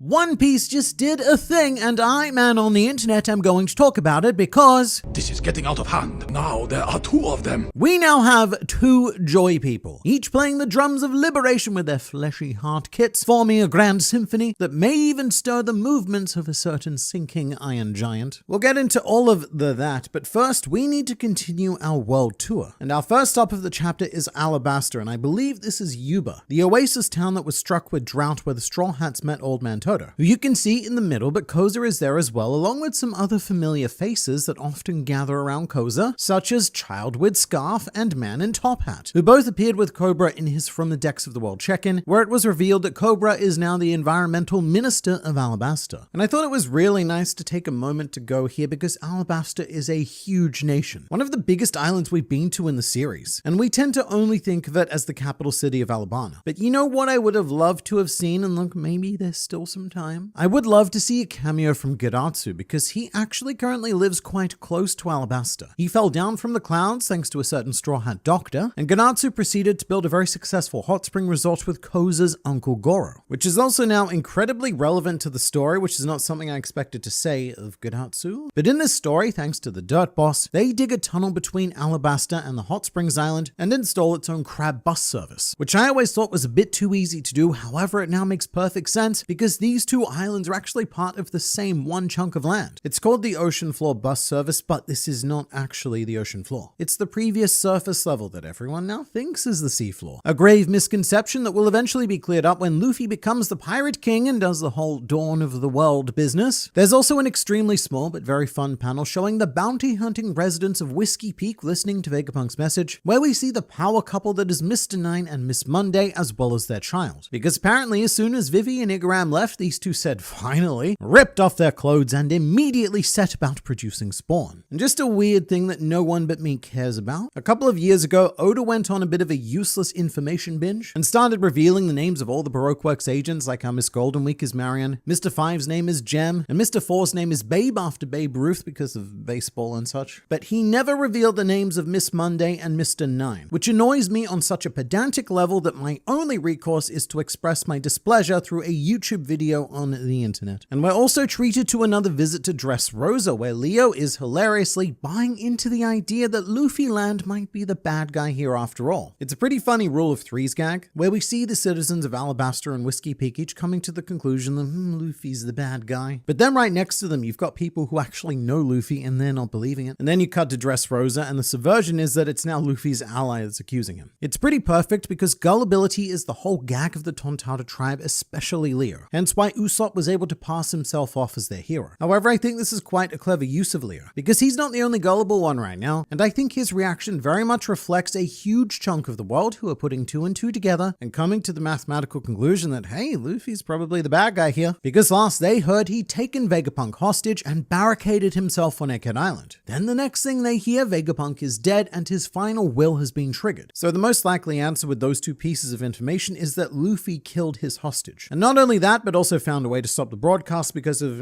evil pirate reasons. And it's important to note that this broadcast, as suspected, hasn't officially ended yet, and in between cuts, Vegapunk's words are still plodding along, at this stage talking about a certain name. And just an update for those of you who don't read the official translation, the end of Vegapunk's speech in the last chapter was translated as, "To those scattered throughout the world who bear the name of D, within you there is a..." And if in this chapter Vegapunk is continuing what he was saying and speaking about the who's or what's the name is, then he's probably revealing some colossal information right now that no one's getting to hear. For example, the theory that I find most interesting is the idea that Vegapunk was saying within you there is a traitor and their name is the Marshalls or the Roxas or something along those lines. The other direction would be that within you there is a Joy Boy and their name was Monkeys, but I'm not quite sure how Vegapunk would have come to that specific conclusion. And also the end of the chapter very much brings into question whether or not there is a singular Joy Boy, which we'll get to because wow. But to linger on Luffy's global impression a bit, it feels like we're about to enter a very polarizing era for in-world Luffy-based opinions. Because the world government are probably going to be working overtime to portray him as a Rocksteady Zebek-style entity, someone so evil that he threatens to destabilize the entire planet, and hey, they might even take advantage of Vegapunk's message and claim that Luffy is the one causing or the one who wants to cause more of those bad floods. But then on the other side, you'll have those who recognize Luffy as the sun god Nika, as the Joy Boy, etc., but they will probably be a minority of people who have actually met Luffy. Because the general idea with tension in stories like these is to use the always darkest before dawn method. Things have to get unbelievably bad before they start to get better. And so I do think that Egghead Island may result in a record disapproval rating for our future Pirate King, and having briefly brought Rocks up, this is another one of those times where I'm genuinely wondering if he's as bad as everyone says he was. Because right now, that's sort of what's happening with Luffy. A lot of people are now in the camp of Luffy being a global terrorist, what with all of his Vegapunk assassinating. And speaking of punkicide, there's a curious page featuring York speaking to the 5 elders and asking for a satellite update, to which York replies that apart from her, there are only 2 Vegapunks left that she can detect, being Lilith and Atlas. And that took me by surprise, because what about Edison? Does this mean that we've missed the death of Edison? Or is something more interesting happening here? The last time we saw Edison was very recently in chapter 1116, and yeah, he's not in amazing shape, but he was far from dead, and nothing too crazy has happened since then, because that was after Ethan sliced through the lava phase. But York does specify that she's only tracking the Vegapunks that are still accessing punk records, which means that our boy Edison may have gone offline. Whether that means death, or whether that means he's got something sneaky brewing over there, like when York disconnected to put all of her plans together. The reason why I'm not entirely certain is because after Wano, we do know that Oda is capable of killing secondary characters without much of a fuss, like Gizo and Ashura Doji, whose deaths we found out about after the raid. So will Edison die? It seems likely, but is he dead right now? I'd find it pretty underwhelming if so. Although it would bring to fruition the kind of sad reality that all of the good aspects of Vegapunk have now disappeared from the world, and all we're left with are Lilith, Atlas, and York, also known as evil, violence, and greed. We do, however, get some interesting information regarding Punk Records itself, which is the fact that it will continue to grow and gather knowledge even if Stella is dead, which is one of the most unique Devil Fruit situations we've ever encountered. A host dying, but the abilities are lingering on. And the idea here is to have sole discretion over this information by controlling York and removing all other access to Punk Records. So I think we definitely need one good Vegapunk to survive, or one bad Vegapunk who is good to survive. And right now I have to say that Atlas is looking like she's in the best spot for that. She's currently poised to escape with the giant warrior pirates, along with Stella's corpse. And she's also protected by a whole crew of giants, 1 Frankie, 1 Sanji, and 2 Joy people. Whereas Lilith feels a bit more vulnerable at the moment. Yeah, she has a huge chunk of Straw Hats with her, but they're the more underpowered part of the crew, featuring Zoro, who isn't in great shape, and I think that Jinbei would have to pull off some amazing throws to keep the Elder Stars away from her. And I'm not really sure what this part of the crew would do if a full complement of Elders came running their way. Although I should say it is very much possible that both Lilith and Atlas could escape, but given that the Elders have now switched priority to eliminating them both, I feel like they each have a 50-50 chance of survival at best. But something that made me insanely happy about this chapter was Luffy finally getting to hop aboard the giant ship, because he's wasting no time. We're still on Egghead Island, but the Elbaf journey has already begun. And it makes sense because this ship is kind of like a mini island to him. And I love that he of course goes straight to the kitchen and we see him munching that giant meat, and even the chef is shocked that Luffy eats a lot. The captains warned him, but he was not ready for this, which I think is a pretty big compliment for such a tiny man. This scene is a preview of things to come. I really cannot wait for Elbaf, but there is so much happening right here that I don't want to leave yet, but I do think that departure is imminent. Something else I really loved about this section was seeing Bonnie's powers used on Bluegrass and Dole, especially Dole because mate, she is furious. And it is a huge credit to Bonnie that she can make these abilities work on Vice Admiral level Marines, because theoretically they have the haki to block this sort of shenaniganry. Although the best part was that Bonnie also de-aged the Sea Beast, and now it's a cute little giraffe mech that I love dearly and I very much wish to remain in this form. Alright, so let's talk about the big and from what I gather potentially controversial development, that being Jewelry Bonnie ending this chapter entering Gear 5th and becoming a distorted future sun god alongside Luffy. And I'll start with my personal feelings, which is that I love it. I don't know if I'm in the minority here because I've seen a lot of backlash to this online, but that might just be the vocal minority. But at the moment, all I know is that to me, this could not be more perfect perfect. Ever since we first discovered the true potential of Jewelry Bonnie's Devil Fruit, I and so many others have been saying that, hey, since she's now seen Luffy activate it, she could probably use Gear 5th as well, because the Sun God Nika is now a tangible concept to her imagination. And I was so certain of this that I have several pre-prepared art assets because it just felt like the direction that we were eventually going to head towards. But foreshadowing doesn't necessarily equal good, so here's the reason why I really love it. It's because this is the ray of hope we needed in an arc so packed with darkness. Egghead Island has been an incredibly brutal One Piece experience, and the tragedy of Bartholomew Kuma is something that will potentially reign as the most hard-hitting flashback in the series, because I just don't know if I see Oda topping this, and if he does, then I feel genuinely terrible for the character that gets inflicted on. But this is the culmination of everything Kuma, Ginny, and Bonnie. Kuma's arc was one of confinement. He lived his entire life never truly knowing what it was to be free. Whether that be literal slavery at the hands of the world nobles or effective slavery like when he joined the Seven Warlords. And in the latter part of his life, Kuma endured all of this to pursue the dream of freedom. Not for himself, but for his daughter, for Ginny's daughter, who very much followed Kuma's life of confinement in a much more literal way, with her disease preventing her from seeing the sunlight. And even Bonnie's mother, Ginny, was subject to slavery, as were Kuma's parents. So what we have here is an entire dynasty of people desperately craving freedom. All Bartholomew Kuma wanted was for Bonnie to be free, to finally break this cycle, because that is the promise he made to Ginny. And so long as he was given that, it didn't matter what happened to him, and now, after so long, she is finally free. As Luffy says, Gear 5th is him at his most free, and as Bonnie says, this is a form where she is completely free. And I think it's beyond appropriate that Bonnie, of all people, gets to taste that level of freedom after several generations of confinement. When people look at this Bonnie moment and get upset on Twitter or Reddit, I feel like they're only viewing this from a shonen power-up perspective. The idea that, how dare she? It took our boy Monkey D. Luffy 25 years of rigorous storytelling, hard-fought battle punching, extreme willpower training, and even being potentially killed before he was worthy of reaching this level. And now this 12-year-old girl can just do the same thing without even having fought a single eel man in a mirror world. I mean, I get it. Bonnie's Devil Fruit, look, it's broken. I've expressed concern on many occasions about just how ridiculous it is, but now I see why Oda made it that way. Originally, I reckon it was only supposed to affect aging and de-aging, but when Oda thought of the Kuma story, he changed Bonnie's powers for the sake of Bartholomew Kuma, a man who believed in two things: the joy of the sun god and the love of his daughter.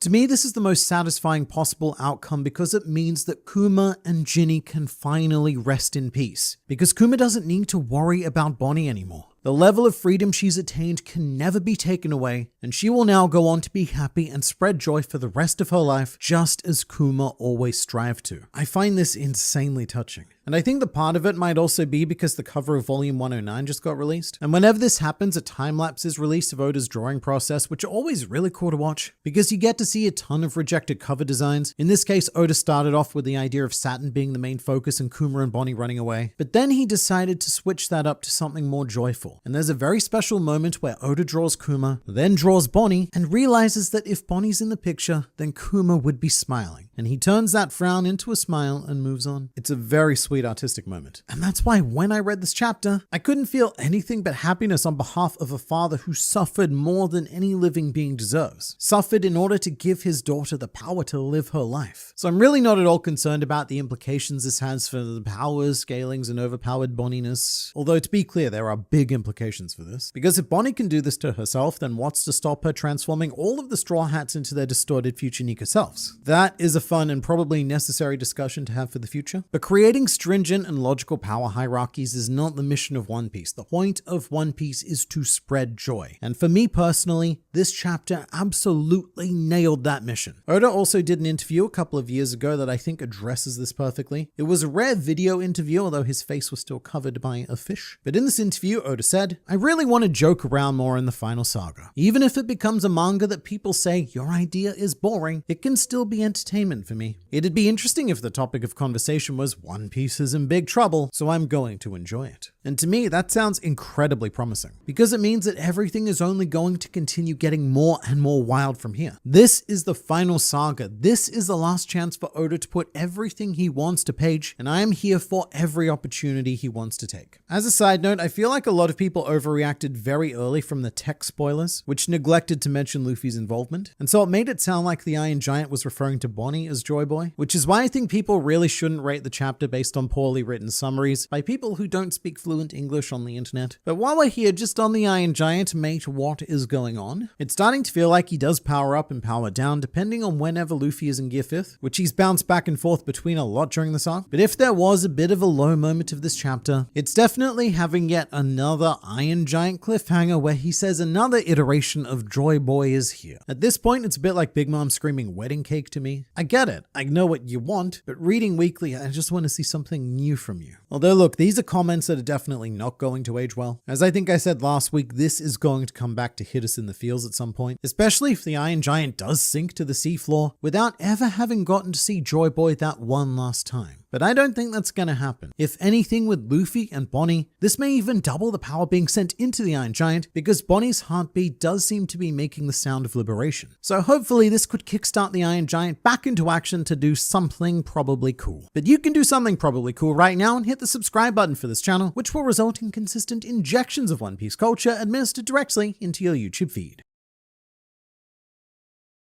TBH, I feel like Bonnie is a Mary Sue, and I hate it. Alright, so I don't think people know what a Mary Sue is. A Mary Sue is a character who is naturally talented with no weaknesses, no character flaws, and undergoes limited to no hardship, and I would say that that is the exact opposite of Bonnie. She has been hit with nothing but hardship until this very moment. She has ridiculous character flaws that get her into dire situations where she constantly needs to be saved by others, and seemingly can't achieve anything without the help of someone else, in this case being either Luffy or her father Kuma, which I think is fair enough since she's a child. But all of this is to say that one power-up does not a Mary Sue make. Although to some extent I do get it. Something I love is that Mary Sue is actually a term that spawns from Star Trek fanfiction. And looking at this situation out of context, it is a bit like someone created their OC and found a convoluted way to make them the strongest character in the world. But that's not actually true. And a lot of people seem to have this very shockingly solid impression of Bonnie's new power, despite the fact that we haven't actually seen her use it yet. And I think the impression is best epitomized with the following comment. The idea that a 12-year-old girl is suddenly just as powerful as the series protagonist, who spent 1,000 plus chapters going through a world of training and fighting and learning, is pretty lame. And look, I agree, if that were the case, that would be lame. If Bonnie was just able to swoop in and instantly become another Luffy, that's not amazing. But right now, I think people are very much conflating power with freedom, or freedom with power. And honestly, that's a fair response, because typically in shonen manga, that's how it would work. Generally, a transformation, it signifies a common level of power. Like your classic Super Saiyan. If someone achieves the Super Saiyan form, then the point of that form is that they have achieved greater power. And I do think that Dragon Ball is a fantastic example of this, because it did very much set the stage for child characters achieving what took adults decades and decades of training and hard-fought fight battling to access, and very much cheapened the Super Saiyan experience. So I could be wrong, but I don't think that's what's going on here.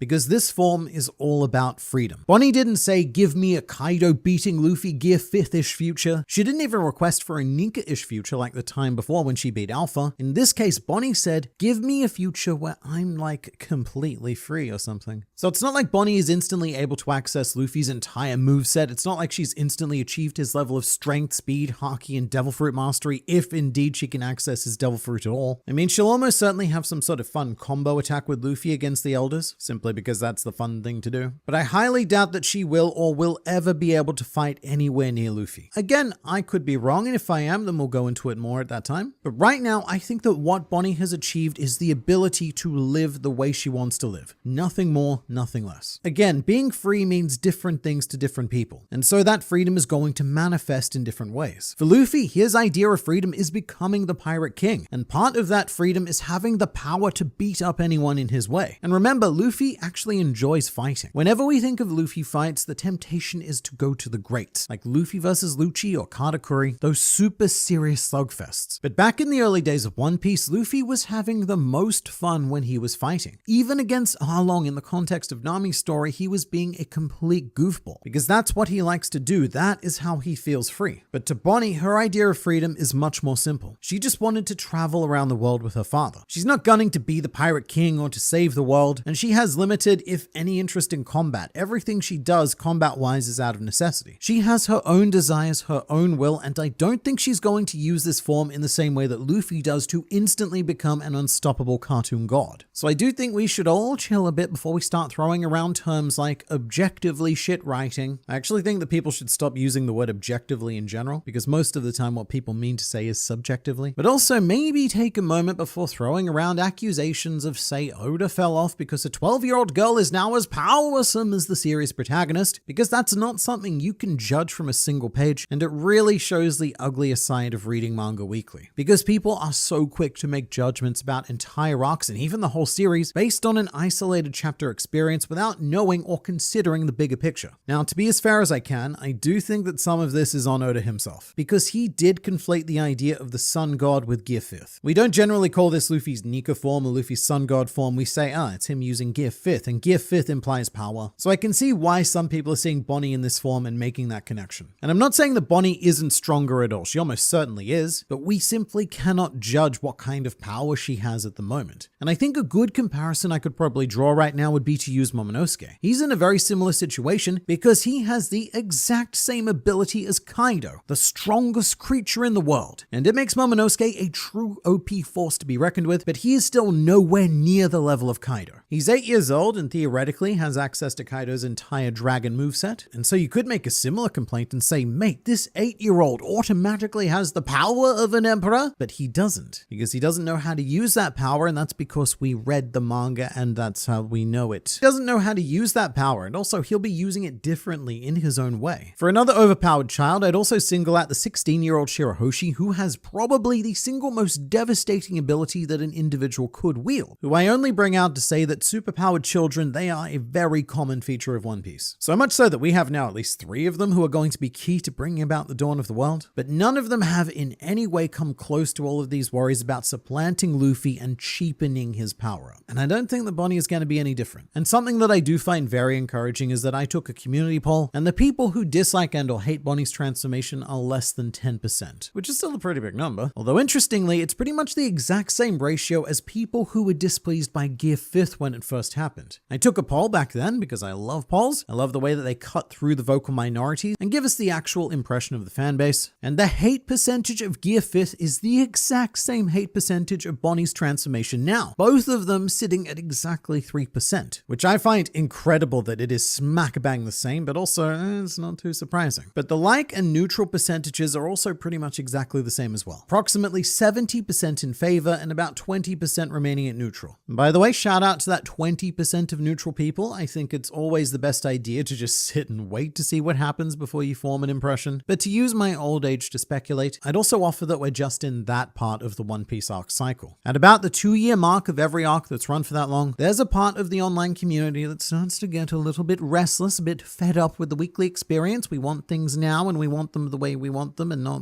what you're doing, Oda. And they're much more easily irritated than they were during year 1, where everything was new and fun and no one's agendas had been defeated yet. It happened with Dressrosa, it happened with Whole Cake Island, it happened with Wano, it's happening now, and mark my words, it is going to happen with Elbaf as well. Something stupid is going to happen and a very loud 3% of people are going to complain about it. I wonder if Bonnie being able to access Gear 5 is thanks in part to the powers of the Nika fruit itself.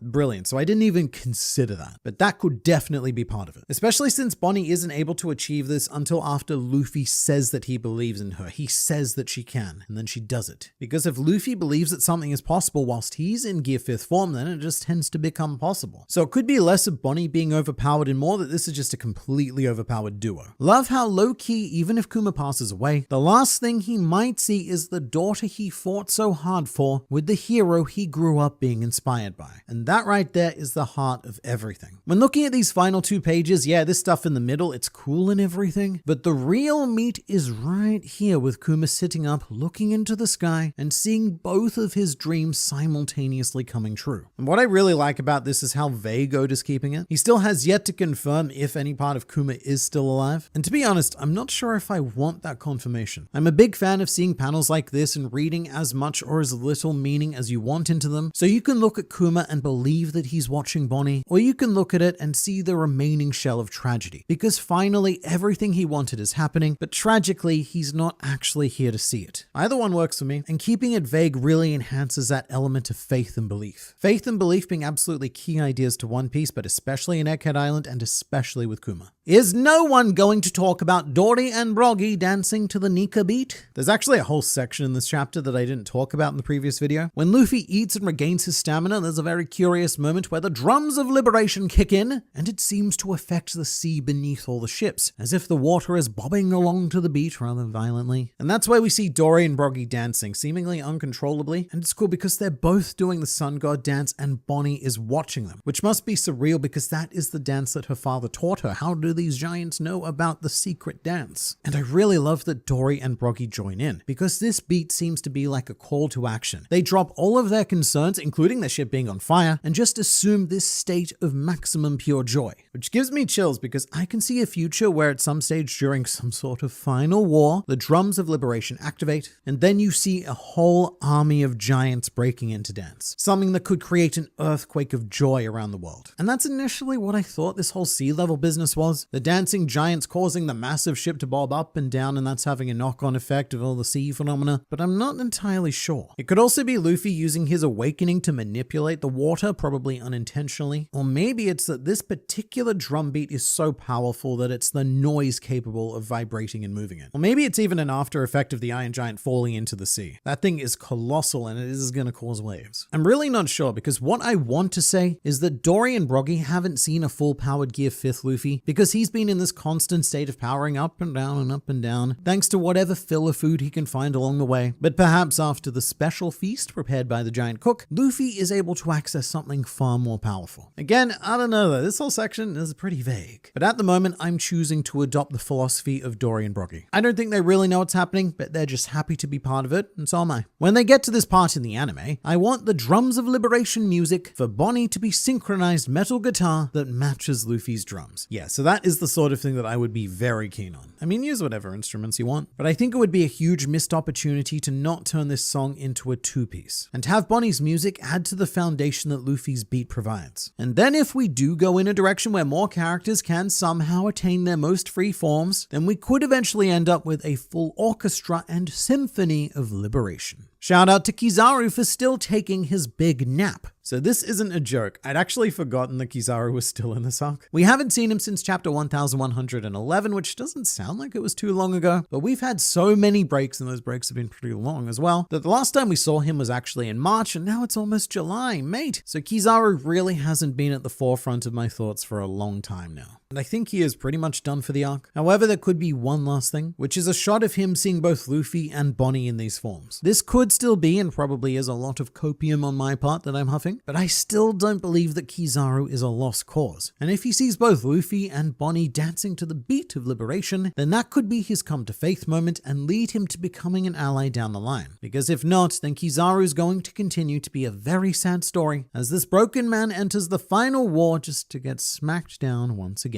Iron Giant going to the ocean floor isn't so bad if you believe that the ocean floor will be raised. That's very true. We shouldn't be too worried about old mate sinking, because eventually we'll just uncover him again. He'll say something like, that was a lovely bath, and then wait for a Joy Boy to rock up. Bonnie is all but confirmed to be the Straw Hat Pirate's apprentice crew member now, right? That is the eternal question. If it was to happen, it wouldn't be too surprising. As I've gone into in great length, Bonnie's whole story is about attaining freedom, and what better way to do that than to travel with the Joy Boy, the freest dude guy on the planet. But it could also go the exact opposite way. If Bonnie now has total freedom, then why would she bind herself to the Straw Hats? Luffy's freedom might not be her freedom, and Bonnie could just go go off and do something else that she wants to do. And speaking of something else that I will say is that I don't feel the same way about Bonnie as I did about Yamato, when I was 100% convinced that Yamato would be joining next, because Yamato had something to do by taking on the Oden role in Luffy's crew. I don't feel the same need for Bonnie to be a crew member, particularly since achieving this form right now is achieving her dream. But look, since I was so wrong about Yamato, maybe we can also use that logic the same way and say that I'm equally as wrong about Bonnie. At the moment, I don't see her as a Straw Hat. I see her as more of a Kinemon or Trafalgar Law style ally who wants to travel with the crew for a bit, sure. But that Straw Hat status is increasingly difficult to get, and remember, we're still keeping a seat warm for Vivi as well. The Iron Giant attacked the Celestial Dragon City 200 years ago. So does that mean Joy Boy appeared 200 years ago? That's something that I wanted to talk about because this chapter has opened up a brand new possibility for that scenario. Because it has been implied that the Gomu Gomu no Mi was eluding the world government and the world in general, potentially ever since the days of Joy Boy. It became a fruit unknown that no one questions it because to the best of our knowledge, there is no recent historical figure that made a mark with it. But then again, the Iron Giant awakening 200 years ago, it must have had a beat of liberation behind it. So maybe it was a previous user of Bonnie's Devil Fruit who stumbled into the Nika form by having the ambition, imagination, and belief to see a future where they are the most free. By the way, that's something that I think is incredibly important to flag, and a huge part of why Bonnie using this distorted future hits extra hard, because it means that Bonnie actually has to believe that there is a future where she is free. And that's not something that Bonnie has had the luxury of believing for her entire life. She was kept indoors all the time as a child, and as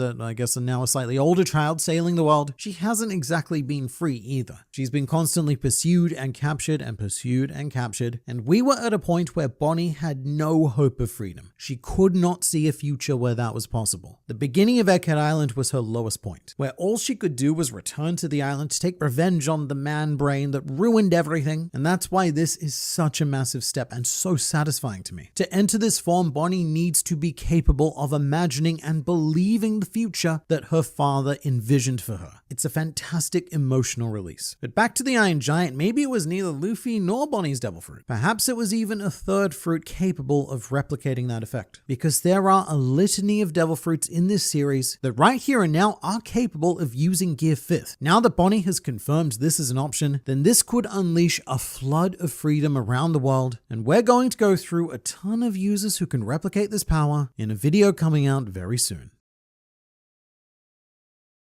One Piece has done it again. Eiichiro Oda has put drawings onto paper and we are going to talk about them, this time featuring a very robotsome twist. Starting with the cover story, I am beyond elated that Yamato has finally embarked on the great hot pot pilgrimage that is following in the footsteps of Kozuki Oden. And in the background, we see what I thought was the prisoner mine at Udon at first. It looks a lot like that, but that's actually going to be one of the very last places that Yamato visits according to the Kinemon travel agency itinerary. So what we're actually seeing here is Kibi, an area that we didn't actually get to visit during the Wano arc. There wasn't time. We had 4 years, but there was no time. And it's very depressing because the prisoner mine was a particular low point in the Wano landscape, the epitome of all the suffering and destruction used to make Kaido's weapons. But this is a good reminder that that was just the standard across Wano. It's a pretty big wake-up call because we actually left Wano in a pretty decent state thanks to one Admiral Green Bull, providing a wonderful floral arrangement as a result of his fight battle. But that lovely lifesome nature only exists near the flower capital. The rest of the country is still a desolate mess and the people have not forgotten, hence why Yamato is being assaulted by infants. Which reminds me a lot of the start of Robin's flashback where the kids were throwing stones at her because they thought she was a monster. Which in the anime was a tomato. Tomato, I'm throwing tomatoes. Because I don't think that Toei wanted to promote kids throwing rocks at each other. Now committing genocide on the other hand, that was perfectly acceptable to show. But this is Yamato's first opportunity to change the impression here. And it is very much following in Oden's footsteps because he was once a very undesirable individual. No one wanted him around and he had to travel all across the country gathering his vassals and earning the trust of the country. So these kids might get into some trouble and Yamato will help them out, or Yamato might do something stupid and Luffy-like to make them laugh. But whatever happens, this is the beginning of the legend of New Oden. We then pick up with Kaku and Stussy having a chat that we really don't have time for with the almost literal apocalypse happening around us, but it is very sweet nonetheless. Kaku's doing that classic One Piece thing of pushing someone away with harsh words, whilst deep down showing how much he truly cares for them. It's very evocative of Sanji leaving Baratier with everyone shitting in his soup. No, wait, shitting on his soup. In the soup would be unforgivable for chefs at sea. Or like how Dr. Kureha yelled and violently chased Chopper off Drum Island. What's happening here is an Oda staple, and it gets me every time. I've recently been going through a lot of Water 7 stuff again, both the anime and the manga, and I'd forgotten just how much I loved Kaku before, during, and even after his betrayal. He was and still is my favorite Cypher Pole agent, and what I'm really loving is that Egghead is bringing Kaku full circle and threatening to return him to that nice, genuine guy that I thought he was at the beginning of Water 7. It's not even a character arc, it's a full character circle. But if character development was a race, then Rob Lucci would be lagging way behind, because Kaku is saying this to Spess to see the wrath of Leopard Man, who I guess is going to remain loyal to the world government probably. So long as Kaku makes it out of this okay, he has no real reason to go against them. Oh, and just to briefly jump around a bit, something that very much surprised me in this chapter was Saint Shepherd Jupiter actually going to the trouble of safely depositing the other Cypher Pole agents onto the Marine ships. I mean, safely. He sort of went pop and they all fell on the ships, thankfully. But realistically speaking, what was happening here was Saint Shepherd Jupiter saving the Seraphim. He had to claim them, and the Cypher Pole agents just happened to be in the same area. But it's very surprising to me that Jupiter didn't do something horrible to them just for the sake of it. That's just how I'm trained to be prepared to be with the Five Elders now. But from the perspective of those lower ranking Cypher Pole agents, they were just saved by an Elder Star, further blurring the lines between good and not good. Of course, this is insanely bad though, because this means that the world government now has control of all 7 Seraphim. And I feel a bit bad for Esper in particular, because in my mind, he belongs with Bonnie. Remember, this is a Kuma clone. He's not a mindless pacifista. He is a full-on Kuma with some fun extra bits. And I guess that might give Bonnie something to fight for in the future. She got her original dad back, but now we need to get second dad back. And there is a curious discussion between Lilith and Atlas in this chapter, where Atlas reminds us that York is keeping track of them. And then Atlas does what I think has a phenomenal chance of causing her inevitable death, which is to run away from safety in order to accomplish one last mission. And Atlas makes it sound like she's going to check in on the rest of the Straw Hats, but there's clearly something else going on here. One idea I have is that Atlas could be deliberately sacrificing herself because she knows that York is able to track her, and so the Straw Hats, as well as what's left of Stella's corpse, will never be safe so long as she's with them. So it could be a way to distract the Five Elders, because eliminating Atlas and Lilith is their top priority, or it could be less self-sacrificial, and Atlas identifying a need to cut both her and Lilith off from Punk Records. But this 99% solidifies what I've been thinking, which is that either Lilith or Atlas is probably going to die. We'll get to escape with one Vegapunk if we're lucky. And if Oda really wanted to just twist the knife, we could escape with neither. I say that neither is a possibility because we did go to a lot of trouble to bring Vegapunk's body back to the giant warrior pirate ship, which maybe indicates that he's not dead or there's a slight chance of a revival, because otherwise what we're doing is sailing around with a very morbid collection of old man meat. Although thinking about building the darkness of the final saga, the darkness that the Dawn Boy is eventually going to have to get rid of, it would be pretty discouraging if the only faction that had access to Punk Records was the world government. And without any Vegapunks to help us, it falls to say,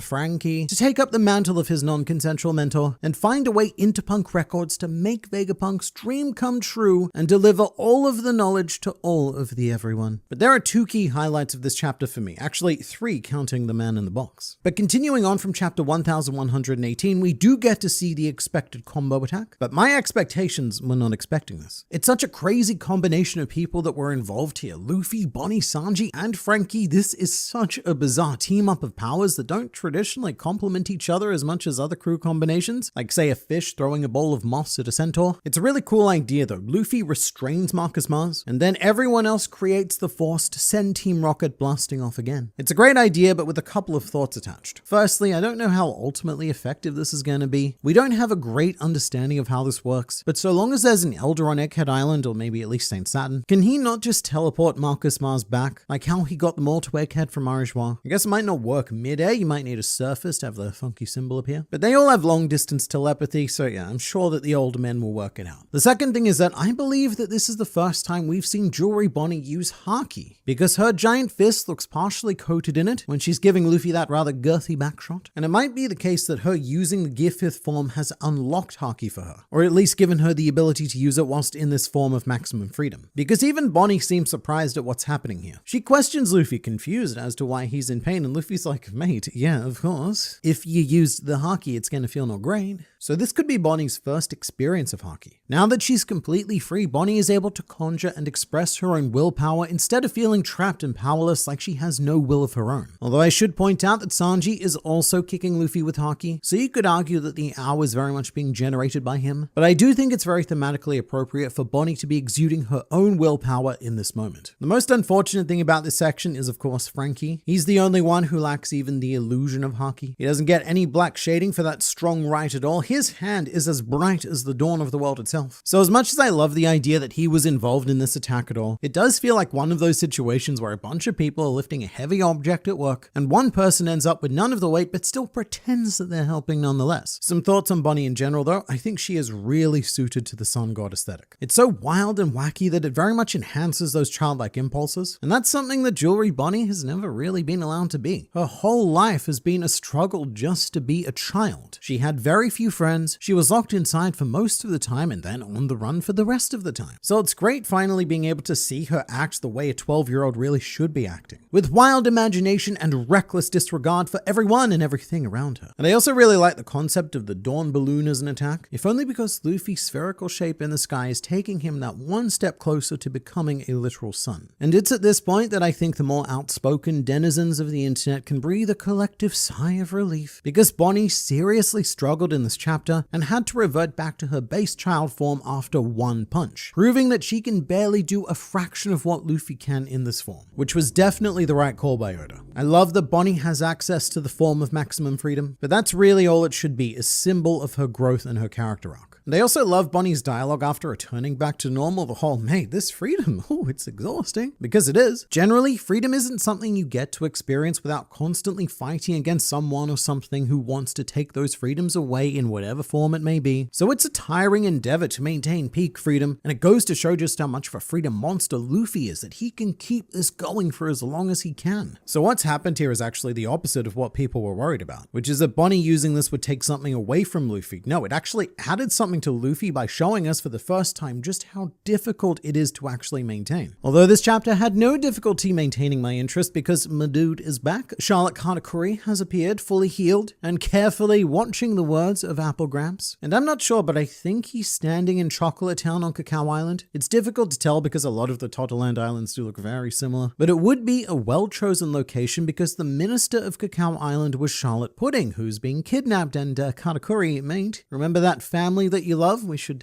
probably go do something about that. Because really, capturing Charlotte Pudding may be one of the worst things that Blackbeard has ever done. Not in terms of morality, but in terms of how it's going to come back at him. Because it gives Katakuri an excuse to join Luffy in the fight against Blackbeard. But thinking on it again, this could also be the Ice Cream Island, because next to Katakuri is Charlotte Moscato, Minister of Gelato. Although I recall that island being very different with houses that all looks like scoops of ice cream. Pretty cool, but probably wouldn't want to live in them. Anyway, there are a lot of Charlottes in this panel, but I'm not going to go through all of them because I honestly don't think that anyone but me cares. Instead, holy crap, this is a flashback because of all places that we could have cut to, we check in on the island of rare animals where we see Gaimon and his girlfriend Sarfunkel, which is a play on Simon and Garfunkel, which I just learned is called a spoonerism, where you switch consonants or vowels for some reason. And I believe that this is Sarfunkel's first proper appearance in the manga. She was featured on the cover of chapter 620 for the From the Decks of the World cover story, where she was described as a quote barrel woman. No idea how she ended up on the island of rare animals. And look, I'm not too much to focus on romance in One Piece. I find it greatly unnecessary and it gets in the way of all of the battle fighting. But nothing makes me happier than to see these two together, especially after Gaimon spent 20 years on that island and even elected to stay there because he couldn't bear to leave his animal friends behind. So I love that he got his happy ending in however many ways that statement can be taken, because to him, the dawn of the world is already here. This is Gaimon's happily ever after that we're just periodically checking in on. And this is another reminder that anyone can do it. If a man in his box in his 40s can score a woman in a barrel, then so can you, viewer who is listening to me right now, probably on the toilet. And then I guess we should probably talk about the massive revelation of the chapter, because we end on yet another Iron Giant cliffhanger. Mildly annoying because there's another break next week, and Oda always does this. He saves the Iron Giant cliffhangers for the break weeks. But this one isn't too bad because it was a pretty phenomenal ending, because we hear Joy Boy speak for the very first time. I mean, not here, but we read the words on page that he's speaking in the memory of a robot. Although it's actually kind of vague. It might not be a memory, it might not be a flashback. That's what I assumed at first. But Joy Boy seems to be speaking in the present tense. So in a crazy way, maybe the Joy Boy is speaking to the Iron Giant right now. Either way, mark this on your calendars, because approximately 1 year from now is when the anime is going to reveal what Joy Boy actually sounds like. Unless they cop out and have the Iron Giant say the text instead, which they could, it's in quotation marks. And as a reminder, we're also rapidly closing in on finally hearing what Emu sounds like in the anime, because those Reverie flashback episodes are going to be coming in very, very soon. But Joy Boy also says the name of the Iron Giant, which at the moment there's a slight uncertainty as to how it's pronounced. The Japanese text is katakana and it says Imeto,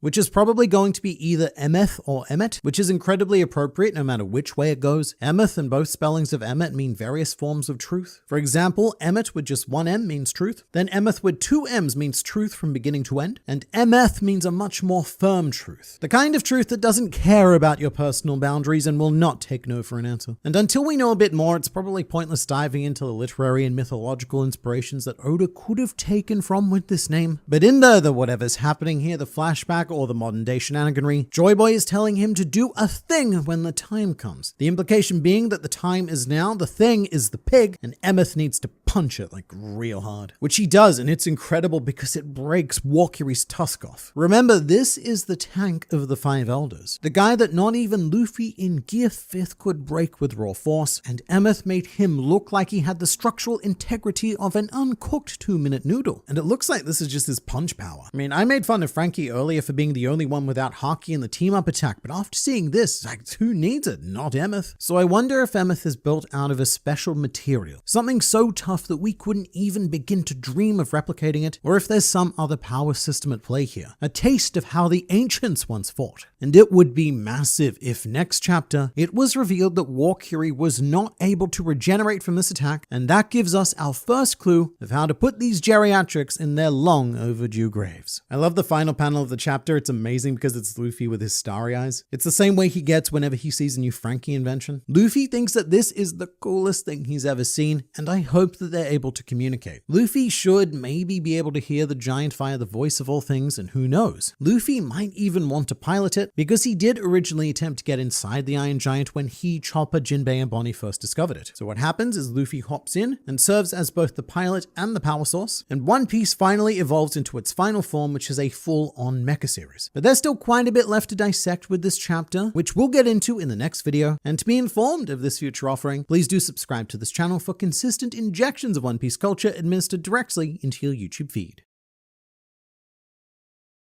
In Jewish folklore, the invincible golem was activated by inscribing it with Emeth in Hebrew to be an agent of God's truth. When his work was completed, the first letter was erased, so it read as Met, meaning dead or a corpse. Could be an interesting parallel for a story involving an invincible golem acting on God's will. Alright, so I believe that this is the Golem of Prague. From what I've read so far, a certain rabbi was seeking a way to protect his people from protect people from the whims of the unpredictable rulers all the way up at Prague Castle. Which sounds pretty shockingly similar to the situation in One Piece, where Joy Boy could have created Emeth to protect a certain civilization from the whims of the 20 kingdoms who had absconded to the Holy Land of Marijois, and would later become the world nobles. According to the tale, this golem was deactivated on Sundays, Sabbath and all that. Gets a lovely break. It's a good thing that bad things never happen on Sundays. But one Sunday, a bad thing did happen because they forgot to deactivate the golem. And then it went on a rampage through the city, destroying everything in its path. Again, quite similar to what our Emeth did 200 years ago, attacking Marijois. After that point, the golem was deactivated and then plonked in an attic for centuries on end. And again, same thing here. In this case, we needed a whole island to act as the attic, but the Iron Giant has been in storage for 2 centuries. And I should also note that this legend isn't unique to Prague. Apparently, there are similar stories all across Central and Eastern Europe, but everything is pretty on point. This is almost certainly Oda's direct inspiration for Emeth, and that fits because Egghead Island as a whole has been quite heavily invested in expanding exploring ideas of faith and taking inspiration from a wide variety of religion and mythology around the world to do so. And to name another Judeo-Christian element, that would of course be the seraphim. We went over this about a year ago when they were first introduced, but they are the 7 angelic beings charged with guarding the throne, worshipping the Lord, and carrying out assignments on behalf of the god. And now that all 7 of them are back under world government control, that is very much the role they currently serve for the empty throne featuring Emu. And then obviously the idea of Gear 5th and the sun god take inspiration from the various forms of monkey gods available in Asian mythology, most notably the Hindu deity Hanuman, who is directly referenced with Luffy's Bajrang gun attack. I think it's really cool that Oda is drawing from such a wide pool of mythology and theology. Firstly, because it keeps him unpredictable. If he'd stuck to just 1 or 2, then we would probably see a very clear path forward. But it also feels very inclusive and like a great way to bring the world together. Because my experience whenever something like this happens is that I see a ton of excited people in my comments section amazed that Oda is referencing their culture. And I'm really enjoying learning about all of this stuff when it does come up and seeing just how deep the well of inspiration has gone to create One Piece. Just back to Emeth though, Oda is not the first mangaka to have made use of this concept. In fact, there's a golem who appears in Shaman King with the word Emeth written across its chest, the plans for which were eventually found and a more modern golem was created. And Eiichiro Oda almost certainly knows about this because he's friends with Hiroyuki Takei, the author of Shaman King. In the last video, we flagged that Emeth means truth, which is insanely appropriate considering that he currently houses the Denden Mushi broadcasting the truth to the world. And I think that we need to show some appreciation for this little guy, because this snail is a world hero, and I think that we should make it an honorary member of the D-Clan. So from here on out, I will be referring to this individual Denden Mushi as a DN Mushi. Speaking of though, in my chapter review video, I didn't mention that Vegapunk's message is continuing. And part of the reason why is because he's not really saying much. It's being deliberately obscured to us by Oda. He's not saying anything that's going to make any sense until when and even if we hear the full thing. But in this chapter, he appears to be addressing those who have inherited the will of D and recognizing their particular suffering over the last 8 centuries or so, which makes sense because they've been figures of fate and more or less used as integral pieces to get us to where we are today, often culminating in tragic deaths, but tragic deaths with a big old smile. I'm gonna hold off talking about Vegapunk's speech for a bit though. I think it'll definitely be worth going over when we know for a fact that the speech is over. Then we can scour it and fill in all the gaps, but right now it's deliberate vagaries. Almost as if Oda has a censor button on hand every time that Vegapunk is about to say something world-changing. One thing I noticed is Sanji telling Bonnie to follow Captain's orders and her accepting that. One more small point towards her joining, she's accepted Luffy as captain. So this was in reference to Bonnie questioning, why does this Luffy want everyone to hit him? And then Sanji, at least in this translation, says that Captain's orders are absolute, which is very meaningful to Sanji, but a lot less meaningful to Bonnie given that Luffy is not her captain. So this could be a small hint that Bonnie is going to join the crew in some capacity by sneakily referring to Luffy as her captain in advance. Sort of like Oda's very sneaky reference to Nico Robin joining the crew when she took Luffy's straw hat and put it on. It definitely shows us that Bonnie is willing to accept Luffy's command, because after Sanji says that, Bonnie hits Luffy with everything she's got. But in general, I find it very difficult to trust dialogue in One Piece anymore. Sanji could have said something like, hey Bonnie, follow what your captain Monkey D. Luffy is saying because you're going to become a crew member after this arc. He could have said that and I'd still be skeptical because that is exactly what Yamato did. Yamato's dialogue could not have made it more clear that crew joinage was imminent, and then it didn't happen, so I try not to read too deeply into these sorts of moments anymore. But what I will say is that this was a great moment for Sanji. A lot of my favorite Straw Hat lines come from when they express their faith in Luffy or their faith in one another, because a lot of the time the crew is very comically dysfunctional, so it's always amazing to see the times that they do work together as a flawless team. So I love seeing Sanji carrying out Luffy's ridiculous order without even a microsecond of hesitation. The captain commanded it, and I, the blonde wing, shall carry it out. I don't believe Frankie has or narratively needs Haki, but why was the move called impactful strong right when it was just a typical strong right? Probably because saying just strong right would feel a bit underwhelming, because you've got him flanked on either side with Bonnie and Sanji both using these amazing upgrades. Sanji here is using an Ifrit Jamba Hell's memories. And then there's Frankie, who hasn't received an upgrade at all post time skip. And really here he's still using the same sort of attack as he did on Luffy at the beginning of Water 7. So there's got to be a little extra something to make his participation worthwhile. And I want to make this very clear. I love Frankie. I was one of the deluded individuals who was convinced, and I mean convinced, that Egghead Island was going to be a bit of a big deal for him, and I would be 100% for Frankie being a Haki user. I just need to see Oda actually do it. Sort of like the Bonnie joining the crew thing, I'm not gonna just trust vague dialogue dialogue and say, oh, Frankie probably has haki, because all available evidence says otherwise. There is still a chance though, because it'll be interesting to see what the official translation says. Because if Luffy says something like, yeah, all three of you guys are using haki, then sure. But I can't bring myself to believe it at the moment, because both Bonnie and Sanji were actually drawn using haki and Frankie was not. And he absolutely should be able to use armament at least. It's not like being a cyborg stops that. If swordsmen can coat their external blades in their throbbing willpower, then surely a cyborg can do the same for his body. How did the Gorosei go in the water? Does that mean they don't have a devil fruit? So there's still no confirmation on whether they're fruit users or not. However, quite a few people are lingering on this. There's some water confusion in this chapter. Firstly, with Saint Shepherd Jupiter, there's a panel of him that looks like he's emerging from the water. And to be fair, the landscape is very unclear around him. But if you look at the way that the giant warrior pirate ship is positioned, then Jupiter is clearly behind them on land. But the other thing people are talking about is that Walkuri stepped into the water and was prepared to go into the water proper. I don't know why I said go like that. In this case though, he's nowhere near submerged enough to have the fruit restrictions kick in. And also,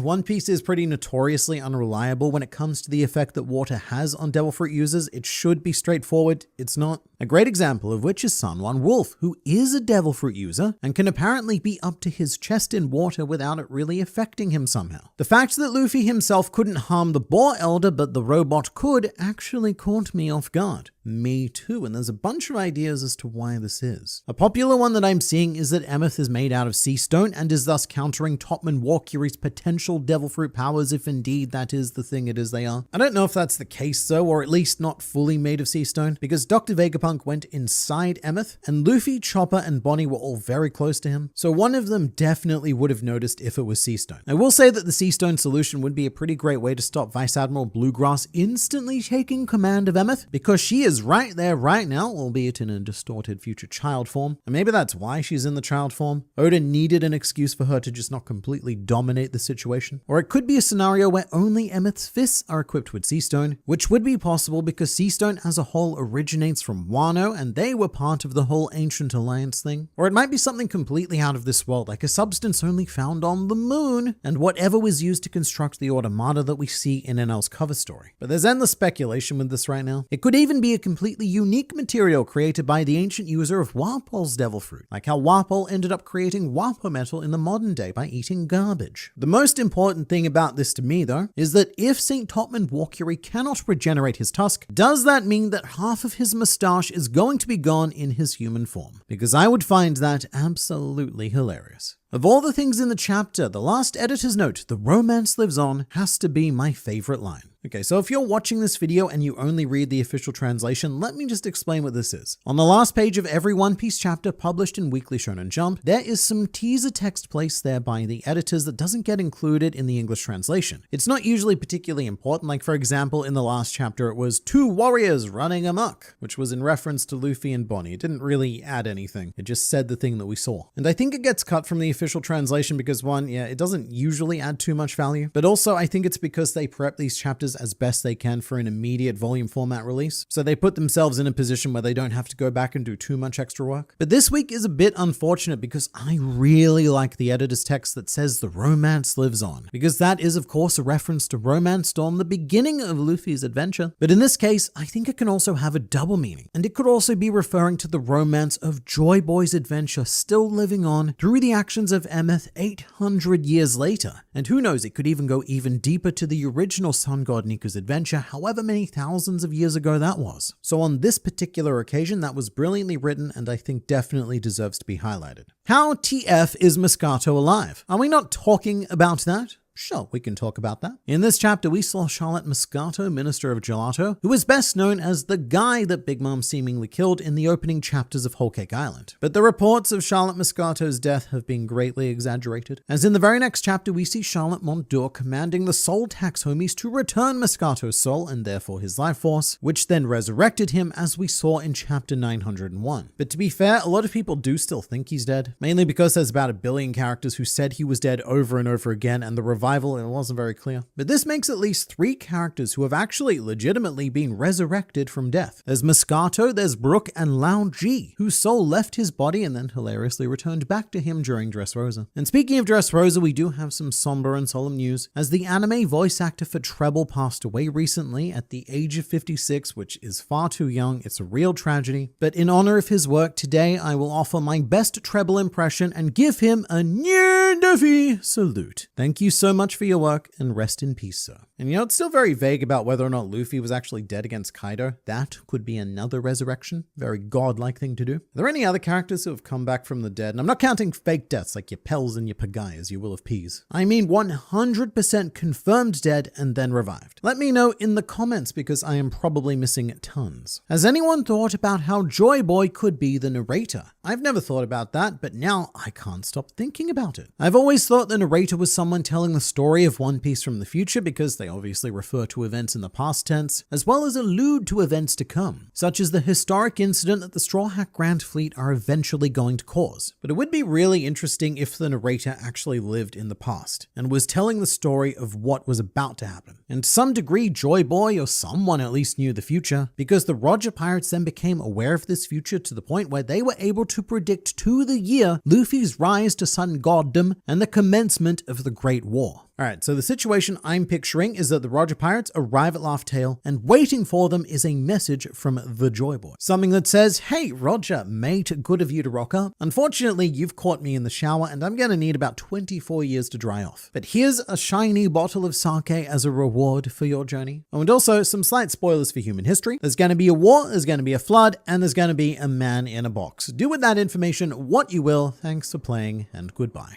I'm still a little concerned for Oda's health. This is the 3rd chapter with only 13 pages of the normal 16. I really hope he's okay. So this is a real discussion that we should probably have. Chapter 1119 was only 13 pages long, as was 1118. And for reference, a standard chapter in Weekly Shonen Jump is usually more along the lines of 17 to 18. And in the mid to later stages of Egghead, this is perilously close to becoming the new normal. Before Egghead, this was so extraordinary that in 1000 chapters of One Piece, there were only a handful that sat at such a low page count. And this may be a short or even long-term solution to help Oda out here. Reduce a day's worth of strain by reducing the chapter pages every now and then. But I do think that these very constant 13-page installments are starting to have a very noticeable effect in terms of pacing, because combined with the breaks, it does feel like this last stretch of Egghead is taking a long time to play out. I think what really redeems these short chapters are the cameo appearances from all around the world. The slow events happening in front of us are very forgivable to me when we get to catch up with characters like Katakuri and Gaimon, because that's very exciting. And without these cutaways, I think that these chapters would feel painfully slow. And that feeling makes sense because so many of them have been 25% shorter than normal chapters. And when you start adding all of them up, you've got situations where, say, Oda publishes 10 chapters, but they only contain 7.5 chapters worth of content. So as much as it feels like we're racing to the end, One Piece is actually considerably slowing down. We're getting less chapters every year, we're getting longer breaks between the chapters, and the pages per chapter on the weeks that they are released are reduced. But if that's how it needs to be for the sake of Oda, then of course I'm more than happy to go with it. His health always comes first. However, what I'm worried about is what a lot of people have suggested, which is that this is also the effect of Oda overseeing the rest of the One Piece franchise, specifically the live-action series. Eiichiro Oda has final say over all major decisions in that project, and those decisions, they take time. And I would personally be a little bit annoyed if the live action started impacting the production of the manga, because the live action is a brilliant gateway for new fans to really get them into the One Piece universe, but the focus should be on the actual story, especially in the final saga. This is the ending. To be clear, I'm not saying that's the case, and also it's not just the live action. There's always some new One Piece product coming out, like the ice skating show or a movie in development, also special magazine stuff to prepare and games and stuff. All of this that Oda is involved in little ways. And honestly, it's probably a combination of everything, including Oda's health, and I think this is a trend that we're going to have to get used to going forward to the end of the manga. And to continue receiving updates on said manga, don't forget to subscribe to this channel for consistent injections of One Piece culture administered directly into your YouTube feeds.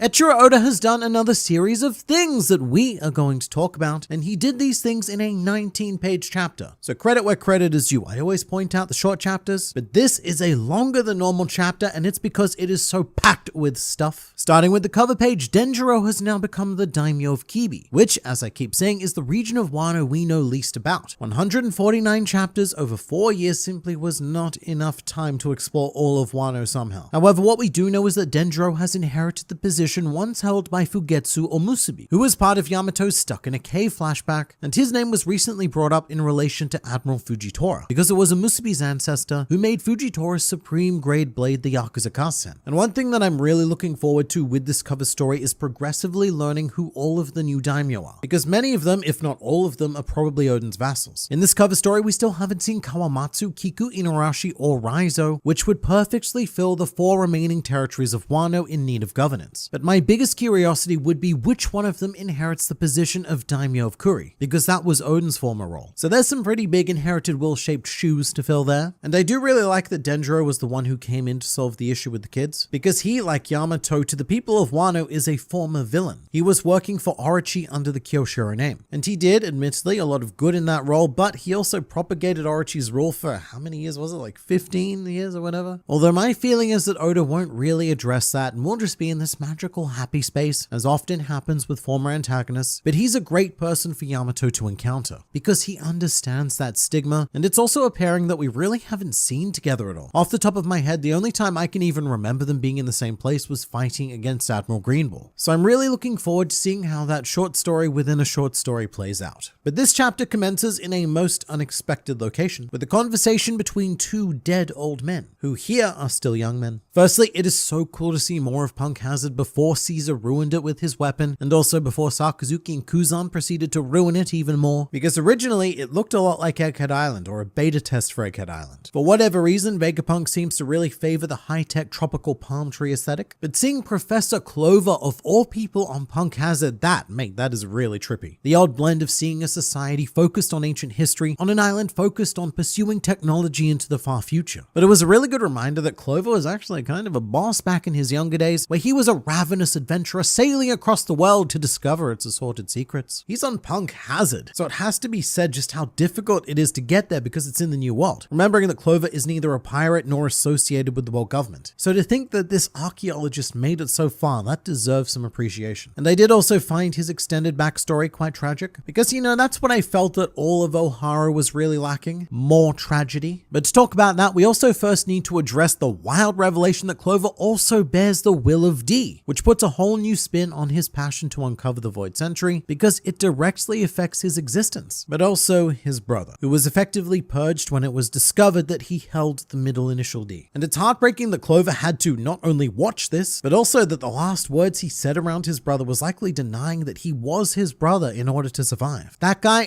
he's just a friend. And you know what? Not even a friend anymore because of that filthy D. And the whole thing takes me back to Belle-Mère with her insistence that Nami and Nojiko were her children, even at the cost of her life. But there is something that I don't quite get here. Clover does make a very harrowing plea to Vegapunk about, it's not fair to live in a world where people are killed because of their names, implying that there is an inherent prejudice against those with the will of D. But that's not something that's really been consistent with One Piece. One of my biggest, hey, that kind of doesn't make a lot of sense in retrospect points has always been how the world government just let a man named Monkey D. Luffy run rampant for as long as they did, despite the fact that 1, they know he's a D, and 2, he's not just any D, he's a Monkey D, the same as Garp and Dragon, whose names they also know. The moment Luffy received his first bounty, an admiral should have been sent to purge him. But I'm guessing that the purge policy stopped at some point. Like, this was a big issue during Clover's time, there was some sort of big old D hunt, and perhaps that stopped because the world government thought they got them all except for the ones that joined the world government, and the few D wielders that did come up here and there were already in pretty unstoppable positions by the time the world government realized them, like Roger and Rox. So I do feel Clover's pain, but it is counter to everything we've seen in One Piece so far. In fact, it's quite the opposite. At least in the modern day, the world government has been bizarrely tolerant of those with the will of D. I mean, they were gonna make Garp a marine admiral, and even let a man named Marshal D. Teach become a warlord of the sea. So I'd really love to know what happened between Clover's time period and now for that concern and prejudice to have subsided. But something I love is the conclusion of this flashback, where Vegapunk effectively takes on the inherited will of Clover by preserving and actually furthering his work, which I imagine is now going to be passed on to Robin and Elbaf. So I guess Vegapunk was more keeping the inherited will chair warm for her. And cutting to modern day, there is a very difficult panel of Robin lamenting because Vegapunk doesn't outright say who he's talking about, but Robin recognizes Clover's words, which is actually a play on Olvia's last words to Robin, where she said that they were trying to retrieve and protect the voices of the past. That was a very big concept on Ohara, hearing the voices of the past. And a very fitting concept in this chapter, given that we also have Emmet, who is a literal voice from the past. And I love how this whole arc is tying itself together thematically, because really it's a greater representation of the goal of One Piece as a whole. What we are seeking is the past through the future. We want to know about this highly advanced civilization that possessed technology we couldn't even dream of, and it's becoming increasingly likely that what the future of this world holds is a return to the past through the dawn of the world. And so it's absolutely brilliant that all of this information comes to us in an arc centered on a man who is said to be 500 years ahead of the world, and a man who was rapidly being erased from existence himself. And with that, we should probably talk about Atlas. This shouldn't be a surprise to anyone, because from the moment Atlas left the relative safety of the giant warrior pirate ship, her sacrifice was as good as confirmed. And you know, the first thing I thought of was that moment in Dragon Ball Z where Goku tells Gohan to take care of his mother and then sacrifices himself to kill Cell. And it's because of that panel of Atlas, it has her looking back at the exact same angle, and she also has a very similar line, being take care of Lilith. And also, like Cell, Ethan doesn't die. And the other thing it reminds me of is Pedro, who also blew himself up to an enemy that didn't die in order to allow the Thousand Sunny to go free. And I believe it's that explosion that actually gives the Thousand Sunny the extra kick it needs to actually make it into the water. Although I do need to ask this question: is that what Atlas was going to do regardless of whether or not Ethan was there? Because they got away without his interference, and the Sunny still wasn't going to make it until Atlas self-destructed. So I'm thinking that even if Ethan wasn't there, Atlas was probably planning on blowing herself up anyway. And look, in One Piece, this is usually the point where we would start discussing whether or not Atlas is actually dead. But in this case, I feel pretty comfortable calling it. And it's because of her final panel, where she's smiling right before death as if she has the will of D, and you know what? She kind of does. Because we just talked about this earlier. Vegapunk took on Clover's inherited will, and he was a D, so this is Atlas, part of Vegapunk now doing her part to fulfill the part. And leaving Ethan with one last message being, whether you like it or not, the bad things are coming for you, old man. Because the caretakers of the will of D also tend to die smiling, like Kozuki Oden's haunting smile as he was disintegrated by a boiling pot of oil. Honestly, props to Oda, because I think this was a brilliant modern day death. And I think that smile's a secret recipe, which I think was the thing that was missing from the deaths of Izo and Ashura Doji, that full stop of finality. And so it looks like the last surviving Vegapunks we have are now evil and greed. Pretty bleak outlook for the world, but also one that was masterfully crafted, because York is on the side of the world government and she represents greed, which is the main driving force of the world nobles. And then opposing them, you have evil, which is what the world nobles labeled all of our good guys, the will of D, the demons, the evil enemies of the gods. So of course we end up with the aspect of evil. Of all of the Vegapunks, it's the most natural thing that fits into our side. And at the end of the chapter, York also collapses into laughter because she believes that she is the last remaining Vegapunk, which is, not something that the smartest person in the world would ever think. There is no way that York doesn't know about whatever Atlas did to Lilith to disconnect her. But then again, I think this might just be the folly of greed. York is ever so satisfied with the idea of having punk records all to herself and being the one and only Vegapunk name person that she's not thinking straight. She's just lost in her pure greed. And something else I really appreciated in this section was Jinbei, who took the lead in announcing that, mates, we're leaving. Currently, I live for Jinbei moments because he's the Straw Hat who we still don't have a solid grasp on in terms of his dynamic with the rest of the crew, but here I love that he took command. Because in this group dynamic, theoretically he should be deferring to Zoro, or actually he should be deferring to Nami because she's the captain when everyone's aboard the Sunny. But here Jinbei's past experience as a captain is kicking in. He saw that a decision needed to be made and he did not hesitate to do what was necessary. Which is great because he does usually act like the new guy on the boat and don't want to ruffle feathers and such. Because he is the crew member with the least seniority, but it's good to see that all of his wisdom and experience is significantly benefiting the crew. But also the established hierarchy is still there because Jinbei is the first to make the decision, but then Zoro shouts the order and Brook obeys him. So there's some very nice Zoro-Jinbei synergy happening here. And then we finally have an actual conversation between Luffy and Emmet, who refers to Luffy as Joy Boy. And that's just fascinating. Emmet doesn't say,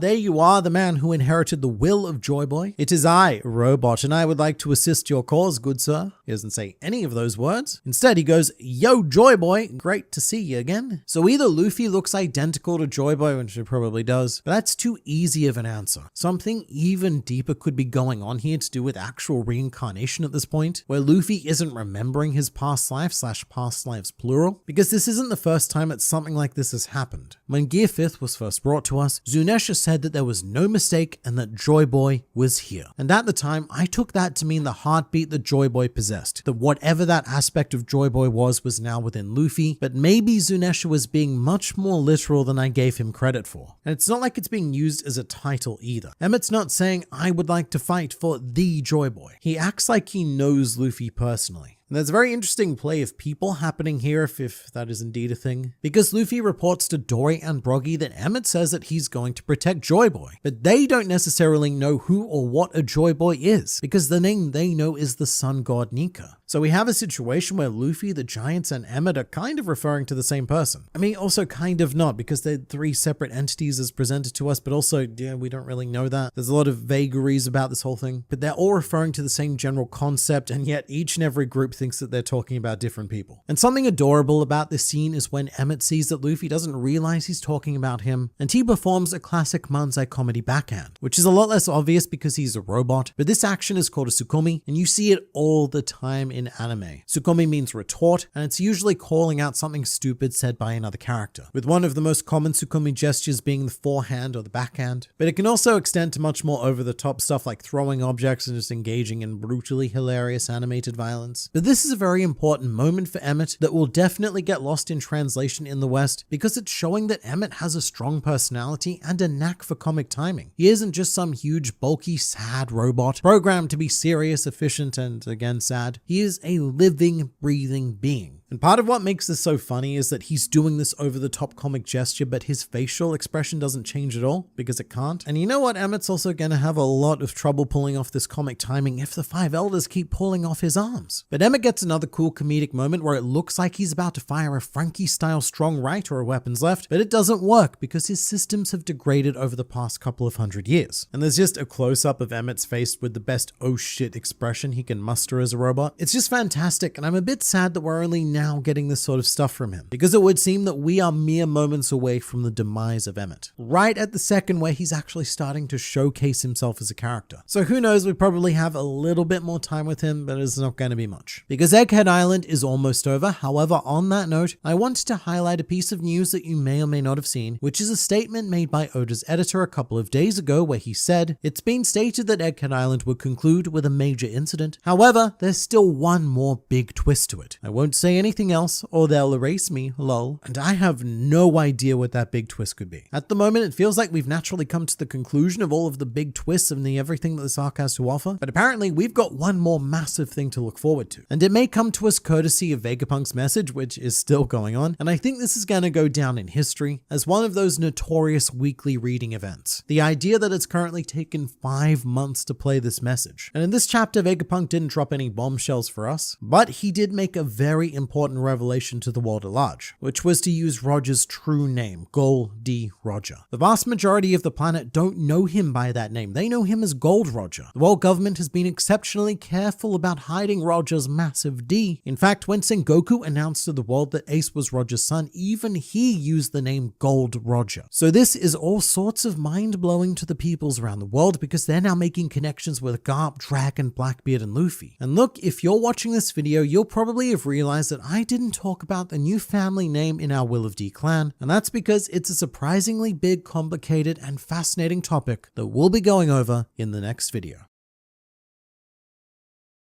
Clover being a D is an amazing reveal, and explains why we never got to directly see his death. Oda was hiding his smile. Alright, we're going to talk about Clover's name because it is some pretty wild stuff. But first, there's another thing. While we never actually saw Clover's death, we did see his final moments, where the scholars were yelling that, the Tree of Knowledge was about to fall, assumedly to crush them all to death. And Clover's final moments here are very sad. This is not a smiley D-man, which is especially noticeable now because the panel at the very top of this page is Jaguar D Soul being frozen to what he thought was death, and he is giving the Will of D smile. And so there's a theory as to to why this is. Theory number the first one. Clover was not intended to be a D-Clan member, and this is an Oda retcon. That is always possible. But theory number the second is that Clover didn't die this way because he wasn't open about his D. He denied his heritage and even publicly severed his connection to his brother, so he may not have received the privilege of a D smile upon death. One of the reasons why those with the will of D smile in the face of death is because they know that they're going to die with no regrets. They either already accomplished what they set out to do, or they didn't accomplish it, but they lived the way they wanted to. And Clover, he didn't really do either. And looking back on this panel of Clover, I can't help but compare it to Nefertari D. Cobra, who faced a very similar situation. After Luffy beat Crocodile, the Alabaster Tomb, it was crumbling, coming crashing down, and Cobra accepted his fate with a smile. A will of D smile, having no regrets, knowing that Alabaster was now at least free of Crocodile. Now let's get to Clover's name, because there's a bit of a translation dispute here, one that we really need the official to confirm. So in Japanese, the name is Kurao di Kuroba, and in response to this, the scans have decided to translate his name as this word, which is Irish, and despite how it looks, you say it more like cleave or clive or clev. The different Irish dialects seem to disagree on that, because we Irish are not typically known for our unity. But in case you're wondering how this connection was made, this impossible Irish word, curse my confusing Gaelic heritage, in Japanese is actually pronounced as Kurau, so the same way that Clover's name is spelt in Japanese. But it's also currently disputed because a much simpler translation would be the English word cloud, sort of like how Goldie Roger together makes Gold Roger, and so in this case, Kurau di Clover would be Cloud Clover. And it's not a terrible idea because cloud, sky, dawn, freedom, etc. It all works well thematically. However, the Irish name holds some pretty extraordinary because the clev solai, I don't know how to pronounce words. This thing is the sword of light that appears in many Gaelic folktales, most commonly in one of a hero on a mission to seek the one story, which is kind of like what we're doing in One Piece, not only seeking the titular One Piece, but we are seeking the missing story of the world. Now, to be fair, the Irish folktale goes on to go a little bit weird from here, because then that story turns into a tale of a dude becoming a werewolf because his wife cheated on him. Although allegedly the Sword of Light isn't involved at that point. But to bring up another mythical Irish weapon, I would like to offer the spear Gay Bulk, which I know not because of my Irish heritage, but because of Lancer from the Fate franchise. And this is a very shaky connection at this point, but just briefly consider this. The sun god Nika, in the only depiction we know of him, is carrying a sword and a spear. And how insanely appropriate would it be if that sword was the Sword of Light? And given that we've gone full Irish at that point, let's give Nika another mythical Irish weapon as well. Again, shaky connection, and all of this might be pointless speculation if the official translates his name as Clow or Cloud or something else. But Clover's pretty damn Irish, and so I'm liking the idea of giving that theme to Professor Clover at the very least, as well as enjoying Oda's continued relentless expansion into mythology across the planet. Maybe Joy Boy's entire crew consisted of people inspired by myths. One of them being Emmet, who we've already covered, the golem of Jewish mythology. Meanwhile, Zunesha calls on Hindu cosmology, with the idea that civilization is being held up on the back of elephants. Nefertari Lily could obviously be a take from Egyptian mythology, and so on and so forth. But this whole Clover revelation really makes you wonder how many more hidden Ds there are. There could be a lot of them, many of them people who we've already met. People who, like Trafalgar D. Waterloo, were told to keep their secrets hidden and actually did it, whereas most of the Ds we do know about are either confident or stupid enough to proudly proclaim it in public, whereas they should have been hiding them like Clover was because of the big D purge. And you know what, speaking of, this could be why Garp joined the Marines, to save his son and his grandson from this purge of the D. That's the sort of action that I think could completely redeem Garp from any wrongdoing in my mind. Despite the unfortunate Ace incident, we do know that Garp values family more than he does duty, and that there is a method to him acting as one of the world government's greatest assets. He's about 20 years younger than Clover would be, so this prejudice could have extended well into his childhood and adulthood, and perhaps Garp made it his mission to protect those with the D in their names by proving to the world that there was nothing to fear, and in fact, a D could go on to become the planet's greatest hero, which is also why he was so obsessed with Luffy and Ace becoming Marines, to change the perception of the D name and to wash the stigma away. Although I guess the term would be to assimilate the D wielders into greater society, which I think would be an interesting take on the Will of D, and it would add a lot of tension to Garp's relationship with Dragon, who has almost single-handedly undone all of his work by becoming known as the world's worst criminal. Look, I get why she did it, but I don't think Atlas punching Lilith was entirely necessary. Mate, it was absolutely necessary. Atlas is the aspect of violence. That's just how she gets things done. And in the chapter review, I mentioned the idea that it was probably her plan to blow herself up to push the Thousand Sunny, even if Ethan wasn't there trying to be a bit of a prick. And I do think that makes sense. Atlas saw a problem to be solved, and so she came up with the most effective solution that violence could offer. Given how much Atlas resembles her, I love how Ginny sacrificed herself again for the sake of Bonnie. What a depressingly sweet thing to say. I'd honestly forgotten about this, but Atlas and Ginny do look pretty stunningly alike, especially when you compare Atlas to young child Ginny, because then it's not just the hair, which I should say that is not a common cut. Something weird is definitely going on here, but the faces also start to match up quite a bit. Atlas is almost like a tribute to Ginny, which sounds a bit odd at first because Atlas is Vegapunk. Atlas should be a tribute to Vegapunk. And then you need to start asking questions like, how would Vegapunk even know about Ginny? And even if he did, why this? But to answer the first one, Vegapunk did convince Kuma to participate in his memory experiment, so Vegapunk almost certainly does know about Ginny, or did, because of like the whole death thing, and also knew that Kuma's most pleasant memories were when he escaped with Ginny and they lived together as children. Still, the leap is a bit weird. I, Vegapunk, am going to clone myself, and I'm going to make one of those clones Bartholomew Kuma's childhood love. It's there's something there that doesn't quite track to me, but it might be like the failsafe that he programmed into the other pacifista. Another line of defense for Bonnie if she ever truly needed, which could be why Atlas is the aspect of violence. Someone who would not hesitate to punch fight for Bonnie's sake. Although even then, Atlas here has kind of done the wrong thing, because leaving the giant warrior pirate ship has now put both Kuma and Bonnie in danger of being killed by Saturn at this very moment. And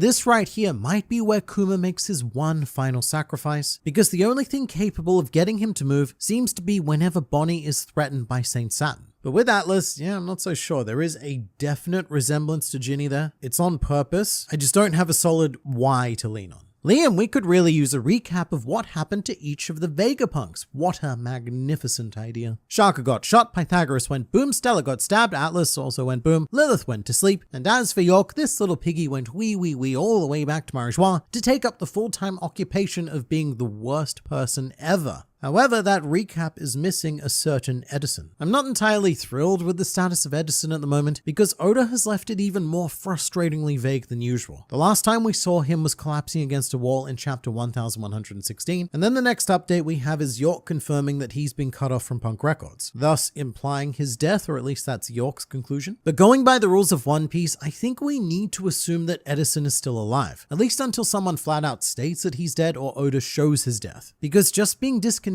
from Punk Records isn't quite good enough for me. I would be incredibly dissatisfied if it turns out that Edison was dead, but I don't think that Oda would do that. He hasn't shied away at all from showcasing each of the Vegapunks dying in very visceral ways, so I have no reason to believe that he would off-screen Edison. And it might be the case where Edison just has that one last thing to do to screw over the world government and ensure the escape of the Straw Hats. That or he gets saved by Stussy and the CP0 members. At the moment though, it does feel like we're on track for Lilith to eventually become the world's canon Vegapunk, which is very fitting because she was the first one we met and introduced herself as Dr. Vegapunk. And it also makes sense with her namesake. Lilith was supposedly Adam's first wife who was banished from the Garden of Eden, cut off from paradise, much like how Lilith has now been banished and forcibly cut off from Punk Records. Still wondering what Zoro wanted from Vegapunk at the beginning of the arc. So I think I've addressed this before, but it's always worth bringing up again. I know that almost 40% of my audience read One Piece only through scanlations, and that's why questions like this keep coming up. In the scan translation of chapter 1062, Zoro says, "Hey Vegapunk, there's something I want from you, so you'd better play nice, got it?" Which made it sound like Zoro had some genuine business on Egghead Island. He had a specific thing in mind that he wanted Vegapunk to do, and all sorts of theories came out of that, like say cure the smile fruit users because Zoro got very attached to the whole situation with Toko and Yasu. But if you read the official translation, this was never a question. Zoro actually says that they've got some demands, which is him using his position of seniority to negotiate with a hostile party because Lilith was originally going to open fire on them. And this is why, even if you don't like it, you should still read the official translation because yeah, it makes mistakes from time to time, but so do the scans. The scans make mistakes far more often. You just don't hear about it because no one makes a big deal about it. When the Vegapunk speech is over, can you put it together? Yes. Are we going to get Viking outfits for Elbaf? Yes. Anyone else notice that the satellites were eliminated in the reverse order they appeared in the manga? No, this is incorrect. This is one of those situations where people are trying to contrive genius and foreshadowing, etc. And One Piece has a lot of that, but not right here. The first Vegapunk we met was was Lilith. But the second Vegapunk we met was Shaka, which already ruins the pattern because Shaka was the first Vegapunk to be killed by York, no less, who was the last Vegapunk to be introduced, and within the system should have been the first to die, but rather notably is not dead at all. Oda plans and foreshadows a lot, but not everything is some sort of mind-blowing pattern.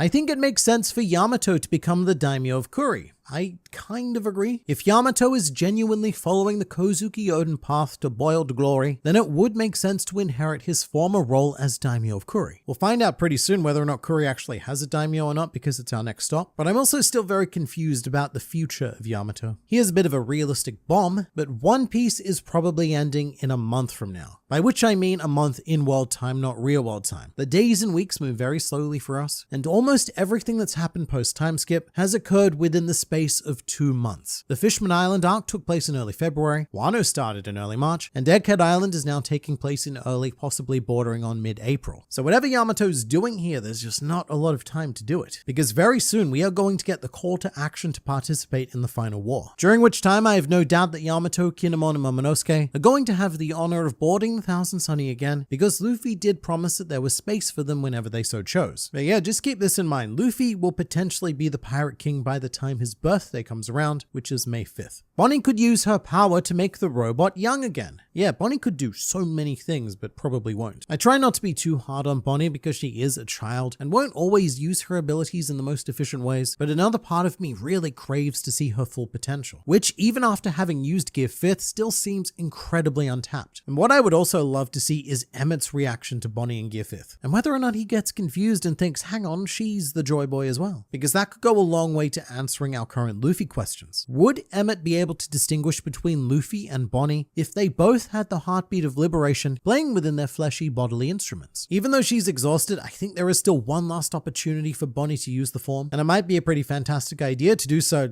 now, considering that Saint Saturn is poised and about to attack. And you know, that could be quite a nice moment. A situation where it's actually up to Bonnie to protect Kuma instead of the other way around. And with that, Kuma would know for sure that Bonnie will always be safe and finally be allowed to pass on to a hopefully much less tragedy-filled world. Time-traveling Luffy sounds more plausible, not gonna lie. Alright, so I've always thought that this idea was really stupid, like real stupid. But then again, One Piece itself is real stupid. And oftentimes, it's the weirdest ideas out there that you cannot afford to discount. It's the logical ones, the ideas that make sense that you can go, yeah, that's not gonna happen. But this is an idea that has existed for quite some time across many different incarnations. One of the very first ones I remember reading about was the idea that Luffy was Roger because of how similar they looked when Roger was young. And so that theory posited that Luffy was going to go back in time to fulfill his wish of becoming the Pirate King, essentially stating that the world has only ever and will only ever have one Pirate King, Luffy Roger. But a lot has changed since then. One big change being that time travel was actually confirmed to be a thing that people can do through Kozuki Toki's Devil Fruit, although that only allows people to be sent into the future, not the past. But then again, if One Piece is one big circle, then the future is the past. That is what Egghead Island is all about. And someone also pointed out to me how the giants fit that theme perfectly as well, given that we first met them on a prehistoric island, and now they've returned to us on a future island, both time periods that are inconceivably far away from us. So time is a strong motif, at least on Egghead Island. But now the general premise of the time travel idea is that Luffy is literally Joy Boy but doesn't know it yet because he's going to travel back in time and set the events of the Void Century in motion. The reason why I'm not really a fan of this idea is because it would mean that Luffy's journey is going to end on a very sour note because Joy Boy failed. So it seems a bit off to have Luffy succeed in bringing about the dawn of the world only to then go back and have a bad ending overall. Unless he goes back in time, fails, and gets put in some sort of stasis and wakes up right before the final fight or something. I don't know, I guess it would explain a handful of things. Like how people seem to know the events of the future and can pinpoint them to an exact year. And also why Emmett seems to know Luffy, or at least thinks that he knows Luffy. So look, I'll agree with the comment and say that time traveling Luffy does sound slightly more plausible now. I still have some pretty big reservations about it, but you know what, who cares what I think? I'm just a man on the internet. So I want to know what you think. Drop your thoughts on time traveling Luffy in the comments and I may or may not read them.